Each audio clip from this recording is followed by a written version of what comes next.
आइए दोस्तों, cost of capital में हमारे कुछ क्वेश्चंस हमने बाकी रखे थे। बेसिकली कॉन्सेप्ट के नाम के तो आपको सब कुछ कवर हो चुका है। बस मैंने जो आपको कहा था तो मैं आपको प्रोवाइड कर देता हूँ ये सारे क्वेश्चन, ठीक है। कुछ क्वेश्चंस मुझे आपको करवाने हैं जिससे आपका कॉन्सेप्ट जो है और ज़्यादा स्ट्रॉन्ग हो जाएगा। बेसिकली कॉन्सेप्ट के नाम पे अब कुछ भी नहीं बाकी है, कॉन्सेप्ट आपने सारा का सारा कवर कर लिया है। लेकिन क्या होता है कि कुछ कॉन्सेप्ट ऐसे होते हैं कि रिवाइज हो जाए तो आपके यहाँ पे जो डाउट्स हो जाते हैं वो क्लियर हो जाते हैं। तो इसके लिए ही मैं कुछ क्वेश्चंस आपको करवा देता हूँ। बेसिकली यहाँ पे ज़्यादा कोई क्वेश्चन है नहीं, यहाँ पे 7 क्वेश्चन है टोटल, ठीक है। तो इसमें एक आध दो तो आपको होमवर्क में रहेगा, बाकी सारे मुझे आई थिंक करवाने ही पड़ेंगे। क्वेश्चन देखते हैं क्योंकि मैंने भी क्वेश्चन यहाँ पे नहीं देखे हैं कि न्यू स्टडी मटेरियल में कितना ऐड ऑन हुआ है, राइट। जैसे कि अगर मैं देखूँ तो यहाँ पे first question, second question, third भी क्वेश्चन, फोर्थ, फाइव, ये तो आपके पास में ओल्ड स्टडी मटेरियल मतलब कि आपका जो सिलेबस है 2023 उसके ही है। सिक्स्थ भी उसका ही है। सेवेंथ नंबर का जो है वो न्यू एडेड है, ठीक है। तो साथ साथ मैं आपको बताता भी चल रहा हूँ कि यहाँ पे मोस्टली जो है वही आपके पास में जो ओल्ड मॉड्यूल है उसके ही क्वेश्चन है, वही कॉन्सेप्ट है, वही पेज है, राइट। बस वहाँ पे थोड़ा सा पेज का कलर अलग था, यहाँ पे उसे ब्लू कर दिया गया है, बस इतना ही फ़र्क है। एक दो क्वेश्चन ऐड कर दिए गए। तो यहाँ पे ज़्यादा कोई चेंजेस इस बार यहाँ पे एफएम में कुछ करा नहीं है। हाँ, लेकिन एसएम आपका जो है उसमें काफ़ी सारे चेंजेस हुए हैं, ठीक है। चैप्टर्स को मर्ज किया गया है, पॉइंट्स को डिलीट किया गया है, ऐसा चैप्टर्स वगैरह करा गया है। तो वो तो हम ऐसे में स्टार्ट करेंगे तो आपको बताता चलूँगा, कोई दिक्कत वाली बात नहीं है। यहाँ पे स्टार्ट करते हैं इस क्वेश्चन का। यहाँ पे कुछ क्वेश्चन मैं करवा देता हूँ ताकि कुछ ऐसे कॉन्सेप्ट है जो मैंने ऑलरेडी यहाँ पे ले रखे हैं, उस कॉन्सेप्ट को पढ़ाने के लिए मैं यहाँ पे क्वेश्चन लूँगा, ठीक है। उस क्वेश्चन कॉन्सेप्ट जो है बेसिकली रिवाइज़ करवाने के लिए, पढ़ाने के लिए नहीं, रिवाइज़ करवाने के लिए, क्योंकि वो कॉन्सेप्ट तो ऑलरेडी मैं आपको सारे के सारे बता चुका हूँ, राइट। ओल्ड क्वेश्चन ही है तो यहाँ पे जो आपके पास में ओल्ड आईसी मॉड्यूल के ही क्वेश्चन है, तो मुझे यहाँ पे पता है कि कौन से क्वेश्चन में मुझे कौन सा कॉन्सेप्ट जो है आपको रिवाइज़ करवाना है। मेनली ये वाला, हाँ, ये वाला अच्छा है, डिलीट नहीं हुआ। ये क्वेश्चन बहुत ज़्यादा इंपॉर्टेंट है। इस क्वेश्चन से काफ़ी सारे कॉन्सेप्ट जो है वो आपके कवर हो जाते हैं। तो ये क्वेश्चन तो कंपलसरी करेंगे। क्वेश्चन नंबर 6 भी कंपलसरी करेंगे। क्वेश्चन नंबर 6 छोटा सा क्वेश्चन है, ठीक है, लेकिन स्टूडेंट इतना ज़्यादा दिमाग यूज़ करते हैं कि इसे जो है कॉम्प्लिकेटेड कर देते हैं। बेसिकली इतना क्वेश्चन है नहीं ये, ठीक है, इतना बड़ा क्वेश्चन है नहीं कि आपको ज़्यादा दिमाग यूज़ करना पड़े।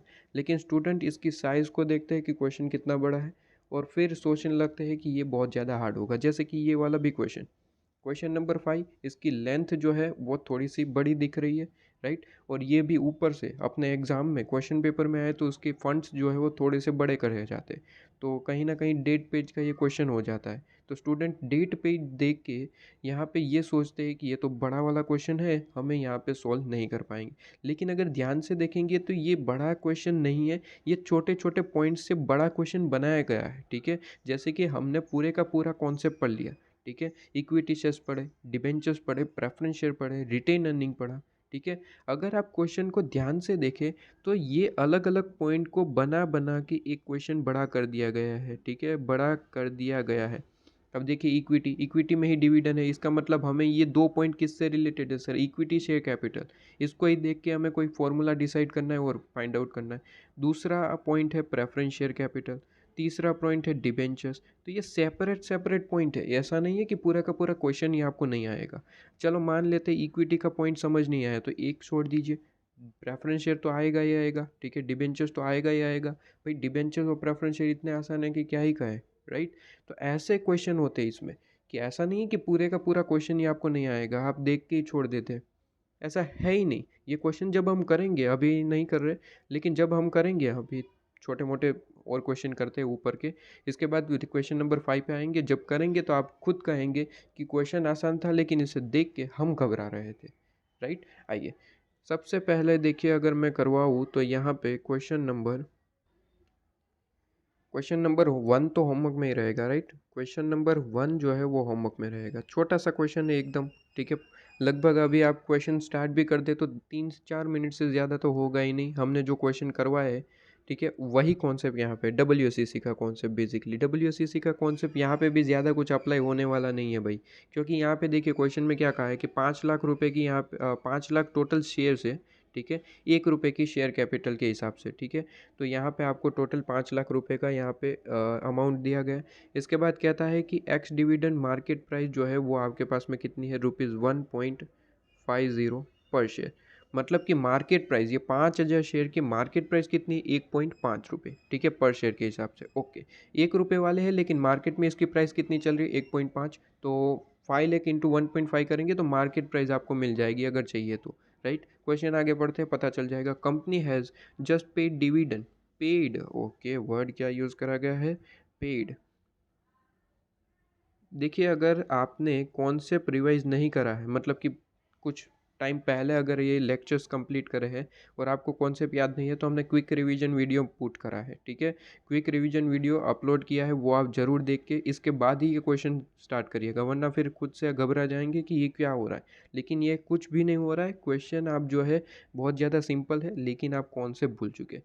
देखिए, वो क्विक रिवीजन वीडियो है, रिवीजन वीडियो नहीं है। क्विक रिवीजन वीडियो उन्हीं स्टूडेंट को हेल्प करता है जो ऑलरेडी हमारे लेक्चर्स देख के आ रहे हैं, राइट। हमारे लेक्चर्स देख के आ रहे हैं, क्विक रिवीजन में तो हम वही याद करवाते हैं।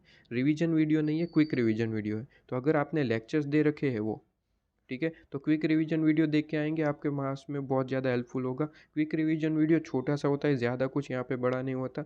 अगर आप जो है 1.5 की स्पीड से भी देख लेंगे तो और टाइम बच जाएगा आपके पास में।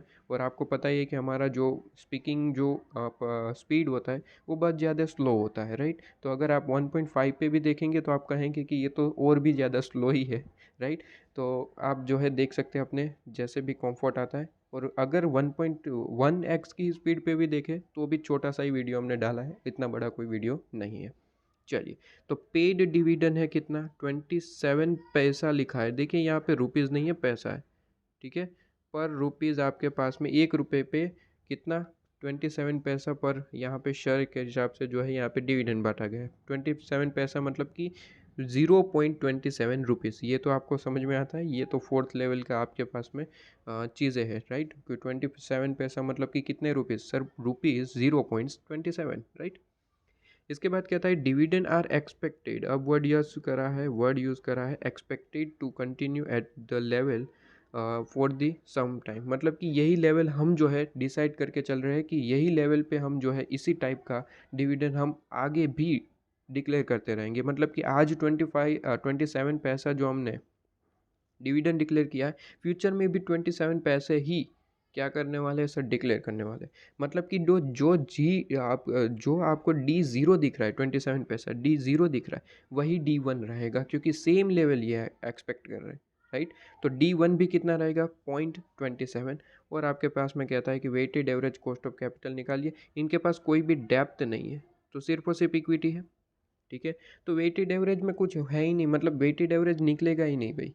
एक ही तो कैपिटल है, इसमें क्या ही वेटेड निकालोगे, ठीक है। तो ये ऐसे ही आपको कंफ्यूज करने के लिए पूछा है। सिंपली आपको एक फॉर्मूला पुट करना है, क्या है सर, यहाँ पे ग्रोथ की बात हो रही है, ठीक है, एक्सपेक्टेड डिविडेंड।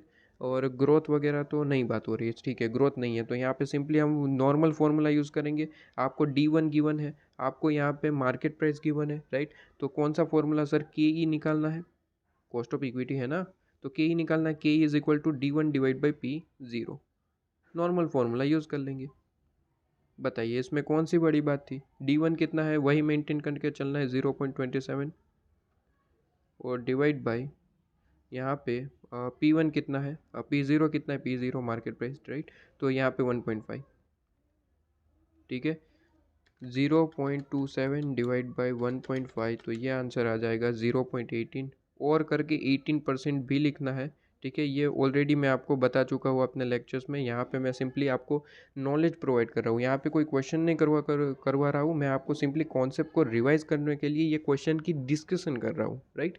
तो ये आपको समझ में आना चाहिए। अब ये सारी चीज़ें आपको पता है, ओके। तो 18% आपके पास में आंसर आ रहा है। सिंपली यहाँ पे कहता है वेटेड एवरेज निकालिए। वेटेड एवरेज तो तभी अप्लाई होगा जब दो या फिर दो से ज़्यादा कैपिटल हो। हमारे पास में तो यहाँ पे क्वेश्चन के हिसाब से एक ही कैपिटल है, तो ये जो आंसर 18% है वही वेटेड एवरेज बन जाएगा, ठीक है। बेसिकली वेटेड एवरेज का हमारे पास में फॉर्मेट क्या रहता है सर, मैंने आपको फॉर्मेट याद करवाया था, याद करिए सर। कैपिटल का नाम लिखिए, ठीक है, उसको वेट दीजिए, वेट को आप जो है मल्टीप्लाई कर दीजिए कॉस्ट ऑफ कैपिटल से, इसका मल्टीप्लाई करके आपका जो भी आएगा weighted average cost of capital आएगा। लेकिन ये कब अप्लाई होगा, दो या फिर दो से ज़्यादा हो तभी तो वेट बनेगा।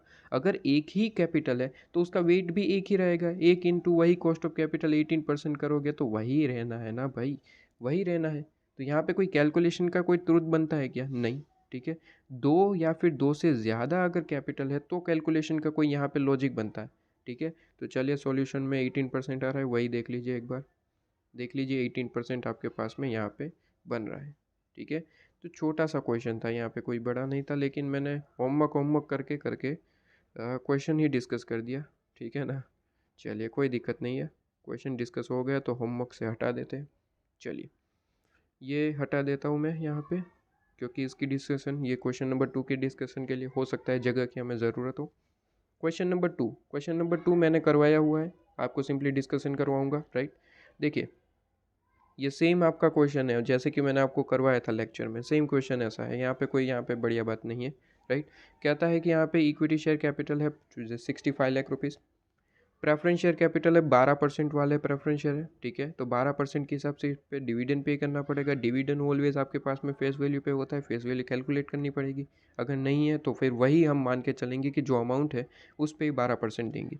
इसके बाद रिडीमेबल ओके, रिडीमेबल डिबेंचर्स है आपके पास में 15% वाले डिबेंचर 20 लाख रुपये, और कन्वर्टिबल डिबेंचर से 10% वाले 8 लाख रुपए। ठीक है, कन्वर्जन की कोई बात नहीं करता तो हम यहाँ पे बहुत ज़्यादा कुछ यहाँ पे लॉजिक लगाते नहीं है, राइट। कन्वर्जन की बात करेगा तो मैंने इस पे क्वेश्चन नंबर 4 आई थिंक हमारे जो नोट्स में क्वेश्चन नंबर 4 करवाया था। क्वेश्चन नंबर 4 था कि यह कन्वर्जन पॉइंट पे था।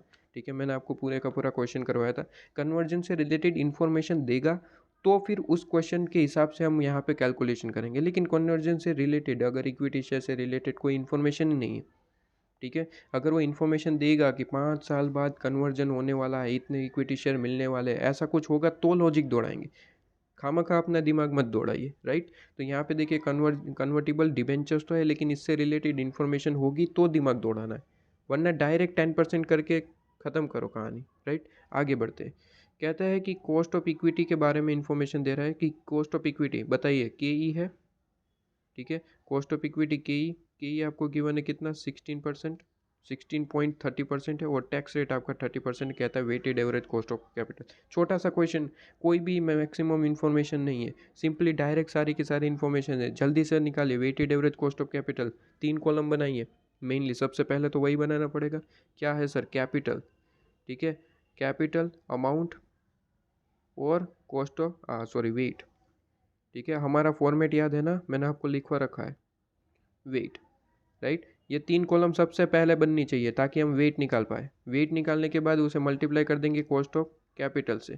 ठीक है, ये निकालना तो बहुत ज़्यादा आसान है, अमाउंट लिखिए यहाँ पे और उसका वेट निकाल दीजिए, ये मैं आपको ऑलरेडी सिखवा चुका हूँ। इनटू आपको कॉस्ट ऑफ कैपिटल निकालना है। कॉस्ट ऑफ कैपिटल में कोई बड़ी बात नहीं है, इक्विटी के लिए तो खुद क्वेश्चन दे रहा है कि कॉस्ट ऑफ इक्विटी आपके पास में इतना है 16.30%, तो वो तो काम हो गया। इसके बाद क्या आता है, ये काम हो गया। प्रेफरेंस शेयर का कैपिटल बताइए, तो देखिए रिडीमेबल होता है, इरिडीमेबल। अगर हमने क्वेश्चन में पढ़ा है, ये ऑलरेडी पढ़ा है, ठीक है, वापस से याद करवा रहा हूँ कि क्वेश्चन में कुछ भी नहीं कहा है कि रिडीम होने वाला है, कब होने वाला है, तो हम क्या मान के चलते हैं सर, इरिडीमेबल।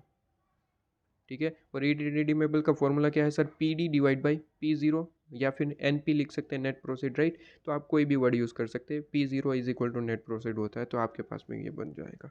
तो यहाँ पे 12 डिवाइड बाई 12 आपके पास में क्या है सर, पी डी, 12% वाले प्रेफरेंस शेयर, और मान के चलेंगे कि 100 रुपीज़ वाले होंगे, राइट, ऑलवेज मानेंगे 100, राइट। तो 12 रुपीज़ है, तो यहाँ पे 12% है, तो 12 रुपीज़ आपका बन जाएगा। तो 12 डिवाइड बाई क्या मान के चलेंगे सर, मार्केट वैल्यू 100 रुपये।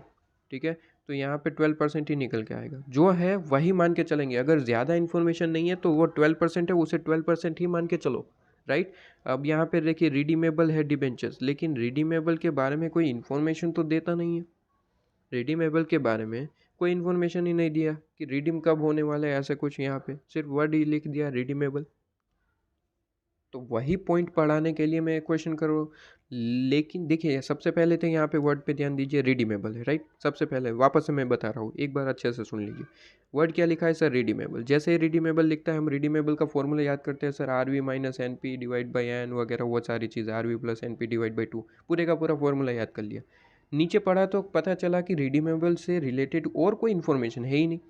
कितने साल बाद रिडीम होने वाले हैं, रिडीम्शन वैल्यू क्या रहेगी, मार्केट वैल्यू क्या रहेगी, कोई इन्फॉर्मेशन नहीं है। जब कोई इन्फॉर्मेशन नहीं रहता, जब कोई इन्फॉर्मेशन नहीं रहती, तब हमें इसे इरिडीमेबल के फॉर्मूले से ही सोल्व करना होता है। बड़े ध्यान से ये चीज़, इरिडीमेबल के फॉर्मूले से ही सोल्व कर दो। मतलब कि क्या सर इरिडीमेबल, इंटरेस्ट लीजिए, 1 - t करिए और डिवाइड बाई एन पी कर दीजिए, यही फॉर्मूला अप्लाई करना है। एन पी आपको क्वेश्चन में नहीं गिवन है, हम क्या मान के चलेंगे सर, 100 रुपीज़। ठीक है, ऑलवेज आपके पास में, ऑलवेज। तो 100 रुपीज़। इंटरेस्ट कितना है सर, इंटरेस्ट 15%, और 15% किस पे होता है सर, उसकी वैल्यू पे। लेकिन वैल्यू नहीं है तो 15% को 15% ही लेंगे, राइट। 15% मतलब कि 15 रुपये 100 पे। ठीक है, और 1 - 30% कितना आ रहा है, 15 - 30%, और डिवाइड बाई 100। तो 0 पॉइंट, या फिर परसेंटेज में लिख रहे हैं तो 10.5%, और परसेंटेज में नहीं, आप जो है पॉइंट में लिख रहे हैं तो डिवाइड बाई आप 100 करके 0.105 भी लिख सकते हैं, right. Convertible debenture, same calculation, कि भाई इसके बारे में भी कोई इन्फॉर्मेशन नहीं है। अगर कोई इन्फॉर्मेशन नहीं है तो सीधी सी बात है, वही कैलकुलेशन, वही फॉर्मूला। आइए, इसी फॉर्मूले में वैल्यू पुट करनी है। कितना है सर, 10% वाले डिबेंचर्स।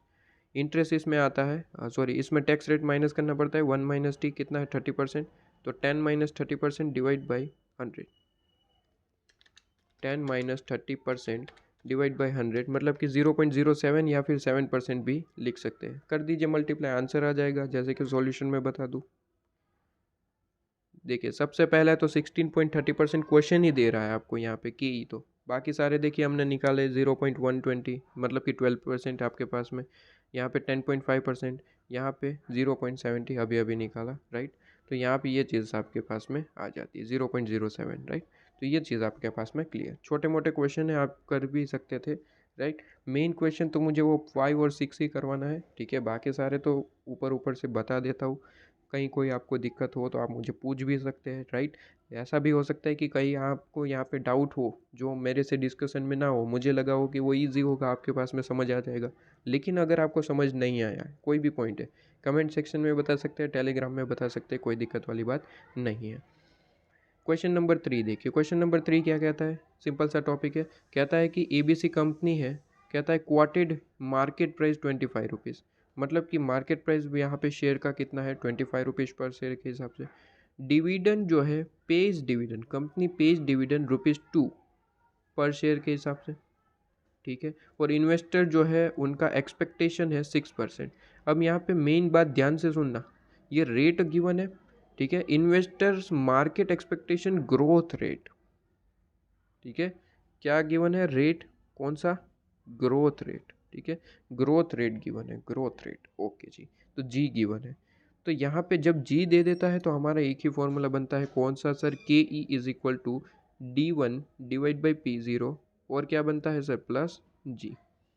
यही फॉर्मूला बनता है। फॉर्मूले में वैल्यू पुट करेंगे, आपके पास में जो भी चाहिए आंसर आ जाएगा। यहाँ पे क्या पूछा है, कॉस्ट ऑफ इक्विटी ही पूछा है, तो कॉस्ट ऑफ इक्विटी आपके पास में आ जाएगा, ठीक है। सीधी सी बात है, कोई नॉर्मल यहाँ पे चीज़ें हैं, कोई दिक्कत वाली बात नहीं है। बस जो इस क्वेश्चन में मुझे एक बात बतानी थी वो D1 से रिलेटेड थी, कि यहाँ पे जो वर्ड यूज़ करा गया है वो सर पेज यूज़ करा गया है। सर पेड नहीं वर्ड यूज़ करा गया। देखिए, पेज या लिखे या फिर पेड लिखे, इसका मतलब देखिए यहाँ पे क्या कहना चाहता है, कंपनी पेज अ डिविडेंड ₹2, मतलब कि कंपनी पे कर रही है ₹2 के हिसाब से। मतलब कि ये ₹2 जो है वो उनका पास्ट यहाँ पे चीज़ें बता रहा है, राइट। ये तो D0 ही है आपके पास में। देखिए, एक्सपेक्टेड वर्ड नहीं यूज़ करा है कि हम यहाँ पे सोच रहे हैं कि ₹2 पे करेंगे, नहीं नहीं नहीं।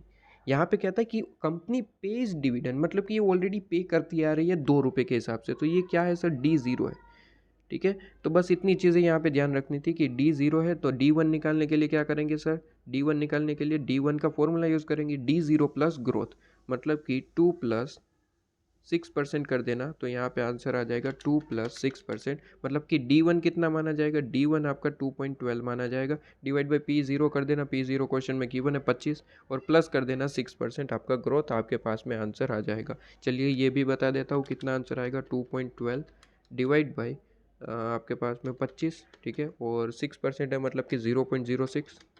तो आपके पास में आंसर आना चाहिए 14.48%। आंसर कितना आना चाहिए, 14.48% आपके पास में आंसर आना चाहिए, राइट। ये चीज़ मैंने आपको बता दी। वैसे तो मैं आपको होमवर्क में प्रोवाइड कर रहा हूँ, लेकिन साथ ही साथ पता नहीं कैसे है कि ये क्वेश्चन डिस्कस ही हो जाता है, राइट। आंसर आपके पास में बता देता हूँ। हाँ, यहाँ पे देखिए 14.48%, राइट।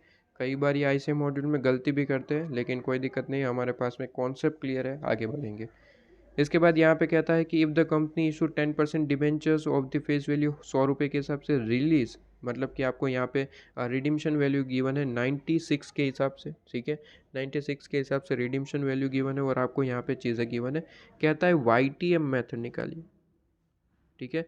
YTM मेथड से कैलकुलेट करना है। देखिए मैंने आपको ऑलरेडी बता दिया है कि आपको पूरे चैप्टर में कॉस्ट ऑफ कैपिटल निकालना है, दो मेथड से निकाल सकते हैं। एक अप्रोक्सीमेशन मेथड, अप्रोक्सीमेशन मेथड का मतलब होता है formula method, right. Formula use करिए, आंसर निकालिए। और दूसरा होता है YTM मेथड। YTM मेथड को मैं कवर करूँगा इन्वेस्टमेंट डिसीजन में। इन्वेस्टमेंट डिसीजन के आपके थर्ड लेक्चर आप देखेंगे, लेक्चर नंबर 3 अपलोड हो जाएगा, कोई दिक्कत नहीं अगर नहीं हुआ है तो। जैसे ही थर्ड लेक्चर देखेंगे वहाँ पे IRR मैं आपको समझाऊंगा, उसके बाद YTM मेथड भी साथ ही साथ वहाँ पे एक्सप्लेन करूँगा। तो कोई YTM मेथड समझना चाहता है तो वो लेक्चर नंबर 3 देख लेगा, इन्वेस्टमेंट डिसीजन लेक्चर नंबर 3 देख लेगा, वहाँ पे आपको मिल जाएगा, ठीक है। लेक्चर नंबर 3 नहीं तो यहाँ पे लेक्चर नंबर 4, ठीक है। दो में से आपको कहीं ना कहीं मिल जाएगा, लेक्चर नंबर 3 या फिर लेक्चर नंबर 4। वहाँ पे YTM मेथड आपको समझ आ जाएगा, कोई दिक्कत वाली बात नहीं है। YTM मेथड वहाँ पे क्यों समझा रहा हूँ, क्योंकि YTM मेथड और कुछ नहीं, IRR मेथड है, जो टॉपिक रहता है इन्वेस्टमेंट डिसीजन का, ठीक है। इसलिए मैं ऑलवेज़ वहाँ पे ही आपको एक्सप्लेन कर देता हूँ। वहाँ पे YTM मेथड के कुछ क्वेश्चन भी ले लूँगा और आपके पास में डिस्कशन कंप्लीट हो जाएगा, ठीक है। तो ये आपको यहाँ पे नहीं करना, वो वहाँ पे हम कवर कर लेंगे। अच्छा, इसके बाद यहाँ पे कहता है मास्को लिमिटेड। अच्छा, जो भी है नाम M लिमिटेड रख देते हैं, राइट। नाम तो वैसे भी कुछ भी रखते रहते हैं ये लोग। यहाँ पे कहता है कि एडिशनल जो है यहाँ पे फाइनेंस की ज़रूरत है इनको, और 10 लाख रुपए जो है वो यहाँ पे इन्वेस्टमेंट प्लान है इनका। तो 10 लाख रुपए की इनको ज़रूरत है और यहाँ पे कह रहे हैं कि कोई इन्वेस्टमेंट करना चाहते हैं। इसके बाद कहता है कि it has 2,10,000 in form of retain earning available for investment purpose. Okay जी, यहाँ पे कहता है कि 10 लाख वैसे ज़रूरत है, लेकिन अगर आप यहाँ पे मदद करना ही चाहते हैं तो 10 लाख में से 2,10,000 तो हमारे पास में है, कंपनी के पास में है। उसके अलावा जो भी मदद चाहिए वो यहाँ पे करेंगे।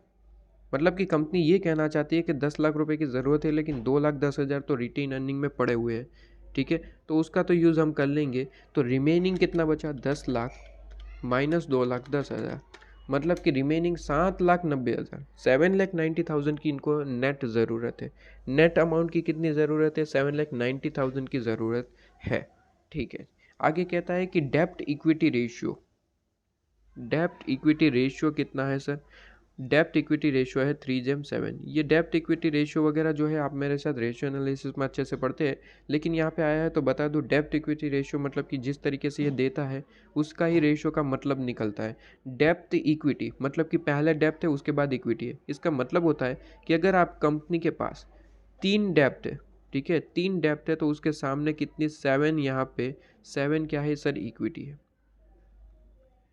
3 डेप्ट है तो उसके सामने 7 इक्विटी है, ये कहना चाहता है ये क्वेश्चन, ठीक है। कंपनी के पास हर 3 डेप्ट के सामने 7 इक्विटी पड़ा हुआ है। फॉर एग्जांपल अगर मैं कहूँ कि कंपनी के पास 15,000 यहाँ पे डिबेंचर्स पड़े हुए हैं, डेप्ट पड़ा हुआ है, तो उसके सामने इक्विटी कितना होगा वो बताइए। तो सीधी सी बात है, अगर ये 3 इक्विटी है उसके सामने 7, सॉरी 3 डेप्ट है तो उसके सामने 7 इक्विटी रहता है।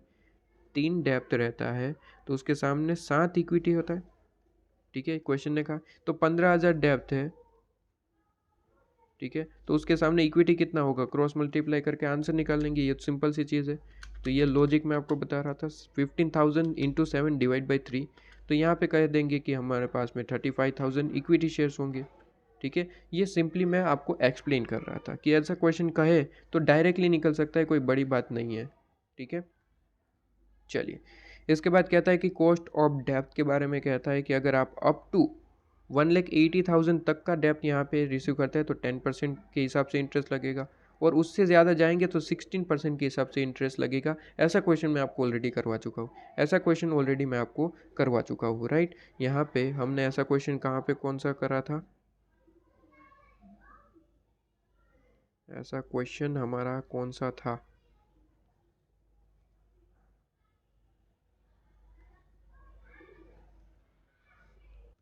अच्छा हाँ, कैपिटल स्ट्रक्चर में करवाया था, कैपिटल स्ट्रक्चर में आपको करवाया था।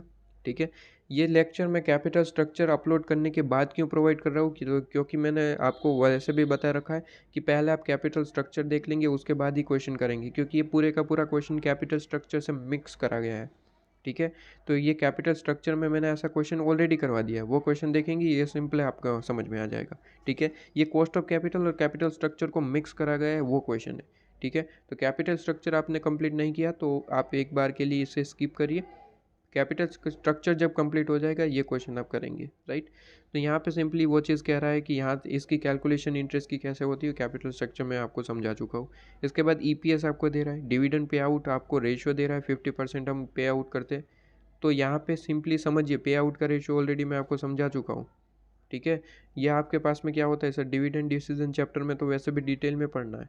कहता है कि आपके पास में 50% डिविडेंड पे आउट है, मतलब कि कंपनी अगर 100 रुपये कमाती है तो 50% डिविडेंड पाती है और 50% अपने पास रखती है, रिटेन अर्निंग जिसे हम कहते हैं, राइट। तो डिविडेंड डिसीजन के चैप्टर के भी वीडियो आपको अवेलेबल करवा दिए गए, वहाँ पे भी आप देखेंगे। मैंने ऑलरेडी आपको इस चैप्टर में भी एक्सप्लेन किया था थोड़ा बहुत कि ग्रोथ कैसे निकलता है सर, B/R, वहाँ पे मैंने रिटेन अर्निंग B, ठीक है, समझाते वक्त मैंने कहा था, ये सारी चीज़ें मैंने आपको एक्सप्लेन करी थी, राइट। और वहाँ पे ये भी कहा था कि डिविडेंड डिसीजन में आप अच्छे से क्वेश्चन के साथ पढ़ते हैं, तो डिविडेंड डिसीजन में क्वेश्चन भी हमने करवाए हुए हैं, वहाँ पे भी आप पढ़ेंगे, राइट।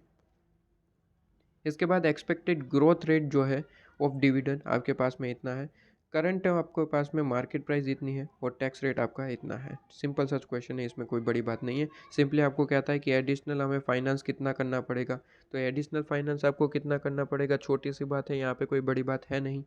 ठीक है, कि कैसे पेटेंट में आपको करना पड़ेगा, तो देखिए पेटेंट आपका जो है कौन सा रहेगा, तो यहाँ पे सिंपली हमें देखना है कि आप रेशियो कौन सा मेंटेन करके चलना चाहते हैं। सर रेशियो हम 3:7 मेंटेन करके चलना चाहते हैं, तो कितने अमाउंट की ज़रूरत है सर, 10 लाख की ज़रूरत है, 10 लाख अमाउंट की ज़रूरत है। सीधी सी बात है भाई, 10 लाख को आप जो है 3:7 में बांट दीजिए। 3:7 मतलब कि 10 लाख इंटू 3/10, मतलब कि ये आपके पास में 3 लाख और 7 लाख का रेशियो आ जाएगा। 3 लाख 3:7 में बांटना है, ठीक है, तो ये आ जाएगा 3 लाख और ये आ जाएगा 7 लाख। सिंपल सी बात है सर, 3:7, 3 जो है वो डेप का पार्ट होना चाहिए, मतलब कि डेप से आप 3 लाख मंगवा लीजिए और इक्विटी से आपके पास में कितना मंगवा लीजिए सर, 7 लाख। खत्म। ये रेशियो आप खुद कह रहे हैं कि हम यही मेंटेन करके चलना चाहते हैं, और टोटल अमाउंट कितना ज़रूरत है, 10 लाख। ठीक है सर, ये 2,10,000, 2,10,000 इक्विटी का ही पार्ट होता है, तो मैं यहाँ पे अगर वो फर्दर पूछेगा कि सर इक्विटी में भी कैसे, सर इक्विटी में आपके पास में 2,10,000 तो रिटेन अर्निंग पड़ा हुआ है, बाकी का इक्विटी शेयर से ही मिल जाएगा। ठीक है, तो प्रॉपर यहाँ पे क्या कहा है सर, पैटर्न फॉर राइजिंग, आपको यहाँ पे पूरे का पूरा को एक कॉलम बना के बता देना है, टेबल बना के, कि आपको किस तरीके से करना है। जैसे कि मैंने आपको एक्सप्लेन किया, यहाँ पे मैं आपको बता देता हूँ डायरेक्टली। क्वेश्चन नंबर 4 देख लीजिए। सबसे पहले तो 7 लाख रुपए कहाँ से मंगवाएंगे सर, 7 लाख रुपए इक्विटी, ठीक है, और 3 लाख रुपए डेप से। सबसे पहले इतना समझ में आया, 10 लाख रुपए की ज़रूरत है, 3:7 आपका रेशियो रहना चाहिए, क्वेश्चन ने खुद कहा है। ठीक है, अब 7 लाख में भी कैसे सर, 7 लाख में भी कैसे, 7 लाख में सीधी सी बात है, क्वेश्चन ने कहा है कि 2,10,000 तो पड़ा हुआ है, तो रिमेनिंग इक्विटी से मंगवा लो, क्योंकि रिटेन अर्निंग इक्विटी का पार्ट होता है। तो इक्विटी आपको मंगवानी कितनी है, 7 लाख। कंपनी ने कहा 7 लाख नहीं, रुक जाओ, 2,10,000 अभी भी पड़ा हुआ है, तो रिमेनिंग कितना हुआ सर, 4,90,000 उतना मंगवाना है। ठीक है, और डेप्थ में 3 लाख रुपए मंगवाने हैं। डेप्थ में आपकी यहाँ पे चीज़ें क्या होती है सर, डेप्थ में 3 लाख रुपए मंगवाना है, उस पर इंटरेस्ट पे करना होता है, वही हमारा एक खर्चा होता है। तो इंटरेस्ट आपका बनेगा, कैलकुलेशन मैंने आपको कॉस्ट ऑफ कैपिटल स्ट्रक्चर में करवाई हुई है। ठीक है, तो ये आपको वहाँ पे समझ आएगी, वहाँ पे क्वेश्चन करवाया हुआ है, वो करेंगे आपको समझ आ जाएगा। ठीक है, बाकी सारी तो छोटी मोटी चीज़ें हैं, आपको फॉर्मूला पुट करना है, वो वैल्यू आपको निकाल लेनी है, इसमें तो कोई बड़ी बात नहीं है, राइट। अगर फिर भी कोई डाउट रहता है आप मुझे पूछ सकते हैं, कोई दिक्कत वाली बात नहीं है। क्वेश्चन नंबर 5 पे आइए। क्वेश्चन नंबर 5 पे आएंगे, कहता है कि कॉस्ट ऑफ कैपिटल आपको निकालना है। ठीक है, कॉस्ट ऑफ कैपिटल निकालना है, market value book value given है। इस इलस्ट्रेशन मैंने आपको करवाया हुआ है, कौन सा इलस्ट्रेशन नंबर, लास्ट वाला, लास्ट सेकंड, ठीक है, ये वाला इलस्ट्रेशन नंबर 17 करवाया हुआ है। ठीक है, सिंपल सी बात है, यहाँ पे कोई दिक्कत वाली बात नहीं। अच्छा, यहाँ पे बाकी होगा YTM मेथड है ना, तो ये चीज़ मैंने नहीं करवाई होगी, कोई दिक्कत नहीं है, हम वापस यहाँ पे कर लेते हैं। यहाँ से मैं डिस्कस कर लेता हूँ ये ऐसा क्वेश्चन, ठीक है। वाईटीएम मेथड इसमें नहीं है। इसके बाद वाईटीएम मेथड जैसे ही पढ़ाऊंगा वो इलस्ट्रेशन भी आपको कर लेना है, राइट। देखिए यहाँ पे सबसे पहले यहाँ पे क्वेश्चन में इस तरीके से डिस्कस कर रहा हूँ। इलस्ट्रेशन नंबर 17 जो वाईटीएम मेथड पे बेस है वो भी मैं करवाऊंगा, ठीक है। वो भी मैं करवाऊंगा आपके पास में, वाईटीएम मेथड से बेस है वो भी मैं करवाऊंगा जब मैं आपको आईआरआर मेथड पढ़ाऊंगा। मैंने कहा था लेक्चर नंबर 3 और 4 में आपको मिल जाएगा, तो वहाँ पे मैं ये क्वेश्चन डिस्कस कर लूँगा। वहाँ पे ये क्वेश्चन मैं डिस्कस कर लूँगा, ठीक है, ताकि ये क्वेश्चन आपको हार्ड लग रहा हो तो वो हो जाएगा, ठीक है, हो जाएगा, कोई दिक्कत नहीं है। चलिए क्वेश्चन नंबर 5 है। ये क्वेश्चन नंबर 5 कहता है कि आपको कॉस्ट ऑफ कैपिटल निकालना है। बुक वैल्यू आपको गिवन है, मार्केट वैल्यू गिवन है, ठीक है। इक्विटी शेयर है, रिटेन अर्निंग है, प्रेफरेंस शेयर है और डिबेंचर्स है और आपको चीज़ें गिवन है, ठीक है। चीज़ों को सबसे पहले मार्क करना सीखिए, पेंसिल आपके पास में होनी चाहिए और क्वेश्चन पे आप मार्क करना सीखिए कि ये पॉइंट किससे रिलेटेड, सर इक्विटी से, ये डिविडेंड से, ये प्रेफरेंस शेयर और ये डिबेंचर्स है और आपको टैक्स रेट गिवन है, ठीक है। तो मार्क करके रखिए ताकि आपके पास में तुरंत वो चीज़ आपको पहले दिखे, ठीक है। टैक्स रेट ओके, तो मार्किंग हो चुका है। अब क्वेश्चन को सॉल्व करने में कोई बड़ी बात नहीं है। देखिए कहता है कि आपको यहाँ पे बुक वैल्यू, ठीक है, आपको कहता है कि book value as well as आपको मार्केट वैल्यू दोनों के हिसाब से निकालना है, ठीक है। सबसे पहले हम बुक वैल्यू को कंसीडर करके सॉल्यूशन निकालेंगे, उसके बाद मार्केट वैल्यू, ठीक है, उसके बाद मार्केट वैल्यू, राइट। आइए, सिंपल सी चीज़ है, बहुत ज़्यादा यहाँ पे कॉम्प्लिकेटेड चीज़ें नहीं है, आराम से सबसे पहले समझने की कोशिश करिएगा। सबसे पहले इतनी बात समझिए कि सर ये बुक वैल्यू पे निकालना, मार्केट वैल्यू पे निकालना, दोनों में हम निकालेंगे तो डिफरेंस क्या रहता है सर, एक ही डिफरेंस रहता है, यहाँ पे लिख लीजिएगा। सर बुक वैल्यू हो मार्केट वैल्यू हो, वो क्वेश्चन का है बुक वैल्यू पे निकालिए, ठीक है। क्वेश्चन का है मार्केट वैल्यू पे निकालिए, मार्केट वैल्यू,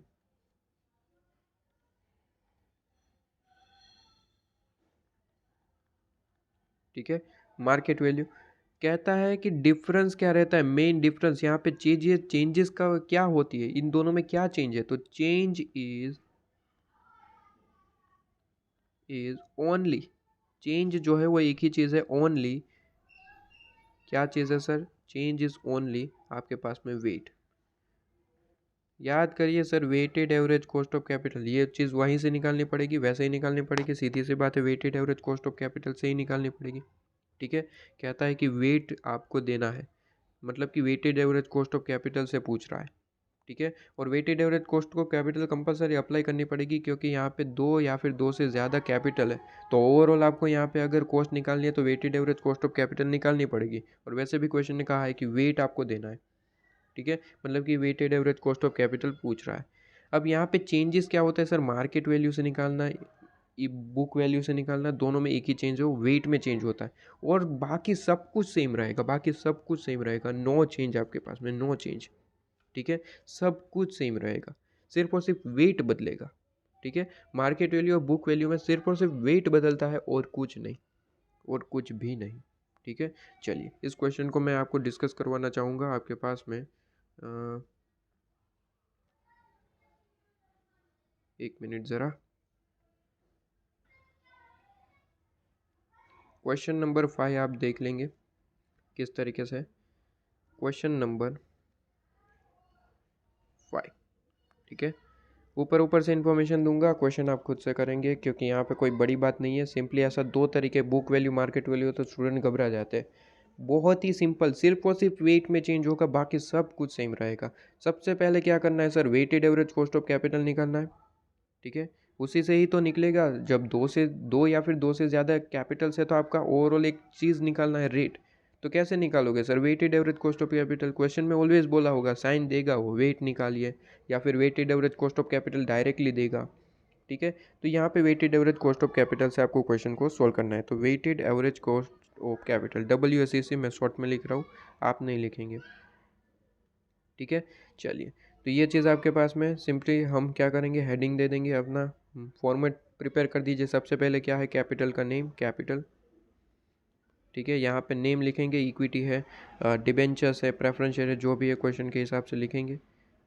इसके बाद हम क्या करेंगे, कौन सा कॉलम था सर, अमाउंट का, ये 2 कॉलम हम क्यों लिखते हैं, एक ही रीज़न होता है, अमाउंट लिखते हैं इसलिए ताकि हम वेट निकाल पाए। The only reason is weight, weight निकालना तब, ठीक है। तो वेट, वेट जैसे ही निकल जाएगा हम वेट को मल्टीप्लाई कर देते हैं किसके साथ सर, कॉस्ट ऑफ कैपिटल के साथ, कॉस्ट ऑफ कैपिटल के साथ। और जैसे ही कॉस्ट ऑफ कैपिटल से मल्टीप्लाई हो गया आपके पास में आंसर आ जाएगा WACC। इतना सा सिंपल सा चीज़ होता है। बस यहाँ पे क्वेश्चन ने 2 बार क्वेश्चन को सॉल्व करने के लिए कहा है, एक बुक वैल्यू से और एक मार्केट वैल्यू से। तो सबसे पहले बुक वैल्यू से समझाता हूँ। ओनली रीज़न इज़ वेट में ही चेंजेस होगा, बाकी सब कुछ सेम रहेगा, कॉस्ट ऑफ इक्विटी वगैरह सब कुछ सेम रहता है, कोई चेंजेस नहीं है। बुक वैल्यू में ही चेंजेस होता है, ठीक है, सॉरी वेट में ही चेंजेस होता है, वेट में ही चेंजेस होता है। बुक वैल्यू और मार्केट वैल्यू में चेंज कहाँ पे होगा सर, वेट में। बाकी सब कुछ कॉपी पेस्ट ही करना है। आइए मैं समझाता हूँ, कोई दिक्कत वाली बात नहीं। बताइए, सबसे पहले कैपिटल का नाम लिख लेते हैं, रॉ मटेरियल तैयार कर देते हैं। सर 4 तरीके की कैपिटल्स है आपके पास में, इक्विटी, शेयर्स, ठीक है। इक्विटी शेयर कैपिटल इस तरीके से लिखेंगे, इक्विटी शेयर, रिटेन अर्निंग,